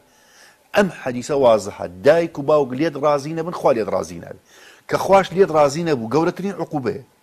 وەنیە وەڕیضوان من الله ئەکبەر گەورەترین شت ئینسان لە ژیانی دنیای بۆ قیامەت بەدەستی بێنێ چییە ڕەزابوونی خوایە تۆ ئێستا بەچی ئەزانی خوا لێت ڕازیە ئێستا بۆ بزانە دایک و باوکە لێت ڕازیە ڕازیە لە چی لە جلوبەرگت لە عیبادەتت ئاگا لێبێ لە هەڵس و کەوتت لە برادەرایەتی برادەرەکانت باش نییە لە مامەڵەی خۆت لەگەڵیان ئەگەر لێت ڕازی بێ دڵت زۆر زۆر خۆش بێ ئەسحاب کە کاتێ دایک و باوکیان ئەگریان ئەفو دایک و باوکیان ئەمردن ئەگریان ئەیانوت بەهەشتەکەمان لەدەست چوو بەهەشتمان لەدەست چوو کە دایک و باو بەهەشتی ئەم ئینسانانن پێغەمبەری خوا سەڵسەم لە حەدیثێکانە دوعاکەدا فەرمێ ڕەغیمە ئەنف و ڕەغیمە ئەن یعنی ماڵوێران بێ ئەو کەسەی کە دایک و باوکی لە دنیا ماوە بەوان ناچێتە بەهەشتەوە دایک و باوکی ماوە لە دنیا بەوان ناچێتە بەهەشتەوە ئەفەرمێ ئەوانە بەهەشتی ئێوەن لە دنیا بۆیە ئەگەر کەسێک لە دنیا خزمەتی دایک و باوکی کردبێ و وەفاتیان کردووە زەخیرەیەکی زۆر گەورەی پێشخۆی ناردووە مادام لێت ڕازی بووە و ئەوەی ماوە لە دنیا مێرن لە دەستان بچێت چونکە دایک و باوک تعویز نابێتەوە قەت دڵیان مەشکێنن واللهی گەورەترین شەفیع بۆت لە دوای پێغەمبەری خوا صلی الله علیه و سلم شەفاعەتتان بۆکە ئەو کردوانە کە لەگەڵ دایک و باوکە ئەیکەی لە قیامەتە ڕەب العالەمین ئەیهێنێتە ڕێ چۆن خوا تۆ ئەزیەتە داد ئەگەر دایک و باوکت ئەزیەت نەداوێ دوعای دایک و باوک لە هەردوو حاڵەتەکە قبوڵە خوا نەخواستە دڵیان ئازار بدەیت دوعای خراپ لێ بکەن واللهی گیرا ئەبێ ڕەدی نییە دەست خۆش بێ ئەزیزان کە حاجی دەڵێ ئەگەرتان هەوێ بزانی خوای پەروەردیگار لێتان ڕازیە دوای ئەم بەرنامە تەلەفۆنی بۆ دایک و باوکتان بکەن و بۆوانی کە دایک و باوکیان ماوانی کە نەماوەش خوای پەروەردیگار لێیان خۆش بێ تەلەفۆنێکیان بۆ بکەن ئەگەر ئەوان وتیان لێتان ڕازین ئیتر ئەمە بەشێکی دەتوانین بڵێین بەهەشتام سۆگەر کردووە بۆ هیوای ئەمڕۆ هەمومان تەلەفۆن بە دایک و باوکمان بکەین و داوای ڕازی بوونیەوانیان لێ بکەین کە حاجی باسی ئەم بابەتەیەمان کرد حەزەکەم ئەوە کاک حازی کەفی لە دواوی ستۆدیۆ لەگەڵمان دەڵێ باوکم نەماوە دوعای خێری بە بگە کە حازیێتەوە ئالی باش کە حازی بەرهەمی چاکەکردن چیە ئەگەر بێت ئێمە لەگەڵ دایک و باوکمان چاک بین ئەو بەرهەمەکەی چییە تۆ ئەگەر ینی لەگەڵ ئینسانێکی ترە مسلمان بێ یان غیرە مسلمان بێ ینی عیبادەتە چاکە بکەیت وەنیە أحب العبادة إلى الله يا رسول الله برسالي ليكن خوشويسترين كردوتي يا رسول الله إدخال السرور في قلب المسلم دڵ خۆشکردنی مسلمانێک کێ ئەولاترە دڵی پێ خۆشکە دوێنێ چە تەلەفۆنی کوتی مامۆستا من و خوشکەکەم زۆر غیبەتی دایکمانەکەین بۆ لەبەرەوەی مەسە هەندێک تەسەڕوفاتی هەیە قسە ئەەکەی نابێتە غیبەت ئەوزانش قسەی زانایەکم بۆیە ناوەیەکێ لە زانەکان لە بیرم نییە کێیە ئەڵێ ئەگەر بەزم حەسەنی بەسریە ئەڵێ ئەگەر غیبەتی کەسێ بکەم غیبەتی دایک و باوک مەکەم چونکە بۆ لەبەرەوەی کە غیبەتیان بکەم چاکەکانم بۆیان نەڕوا وتم قەی ناکە غیبەتی بکەن ینی وەکو ئەوە بێ بۆەوەی چاچی بکەن طبیعی خۆت خوشکە بەڵام زەک بچێتە قالیبی غیبەتەوە غیبەتی بکەن ئەچێتە چاکەکانی ئێوە ئەچێ بۆ چێ بۆ دایک و باوک تەسەوڕکەی یعنی ئەوەنە گەورەی دایک و باوک تۆ ئەگەر خراپەشکەی بەرامبەریان خۆی ڕەب العالمین بە چاکە بۆیان نەنووسێ بۆیە بەرهەمی چاکەکردن لەگەڵ بە تایبەتی دایک و باوک هەرچیە بکەین ناگاتە ئەوەی کە ئەوان چاکیان لەگەڵمان کردووە تەحەدا ئەەکەم ئینسانێکم لەسەر کوڕی ئەرز بۆ بدۆزەوە نۆمانگی ڕێک ئەم دایکی هەڵگرت بێ تەحەدا هەیەشتیوە لەوانەیە نۆمانگ بەخێوی کرد بێ هەیە 9 ساڵیش بەخێوی کردووە بەڵام هەر ئەگاتەوەی نۆمانگ هەڵی گرت بێ نۆمانگ هەڵی گرت بێ 2 ساڵی ڕێک بەس خواردنێکی بێتە دەمێەوە هەر ناگات وەنیە تاو ینی مستەحیلە لەبەر ئەوە تو هەرچیەکەکی بەرامبەر دایک هەر ناگاتە ئەوەی چاکەی دایک و باوکت بدەیتەوە هەر ئێمە قەرزارە بین بەرامبەریان یەک ئاخر شت حەزەکەم دوو شت ئاڵێم کۆتایەکێتی یەکەم قەت لە دوعا بێ بەشیان مەکەن ڕۆژانە لایکەم لە نوێژەکان دوای نوێژەکان بڵێ ڕەبی اغفر لي ولوالدي دووەم شت پێغەمبەری خوا صلی الله علیه و سلم إن أبر البر چاکترین لەسەر پرسیاری ئەو پرسیاری جەنابەت چاکترین چاکە ئەوەیە لە دوای مردنی دایک و باوکت سری ڕەحم جێبەجێ بکەی لەگەڵ نزیکەکانی دایک و باوکت دەست خۆش بێ کە حاجی کاروان زۆر سپاسگوزارم لەکەن خوای پەروەردیگار لێ ڕازی بێ ئەزیزان و خۆشەویستان ئەوەی بینیتان و بیستان بەرهەمی چاکەکردن و هاوکات بەرهەمی خراپەکردن و هاوکات ڕۆڵی پەروەردەکردنی دایک و باوک و لا پەروەردەکردنی منداڵ بەو هیوای هەموو لایەکمان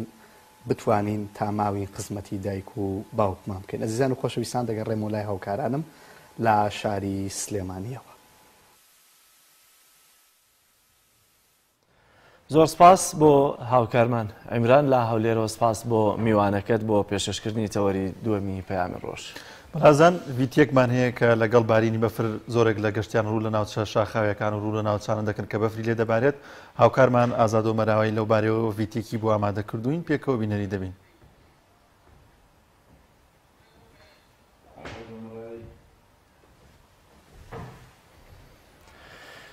دیارە ڤیتیەکە ئامادە نییە،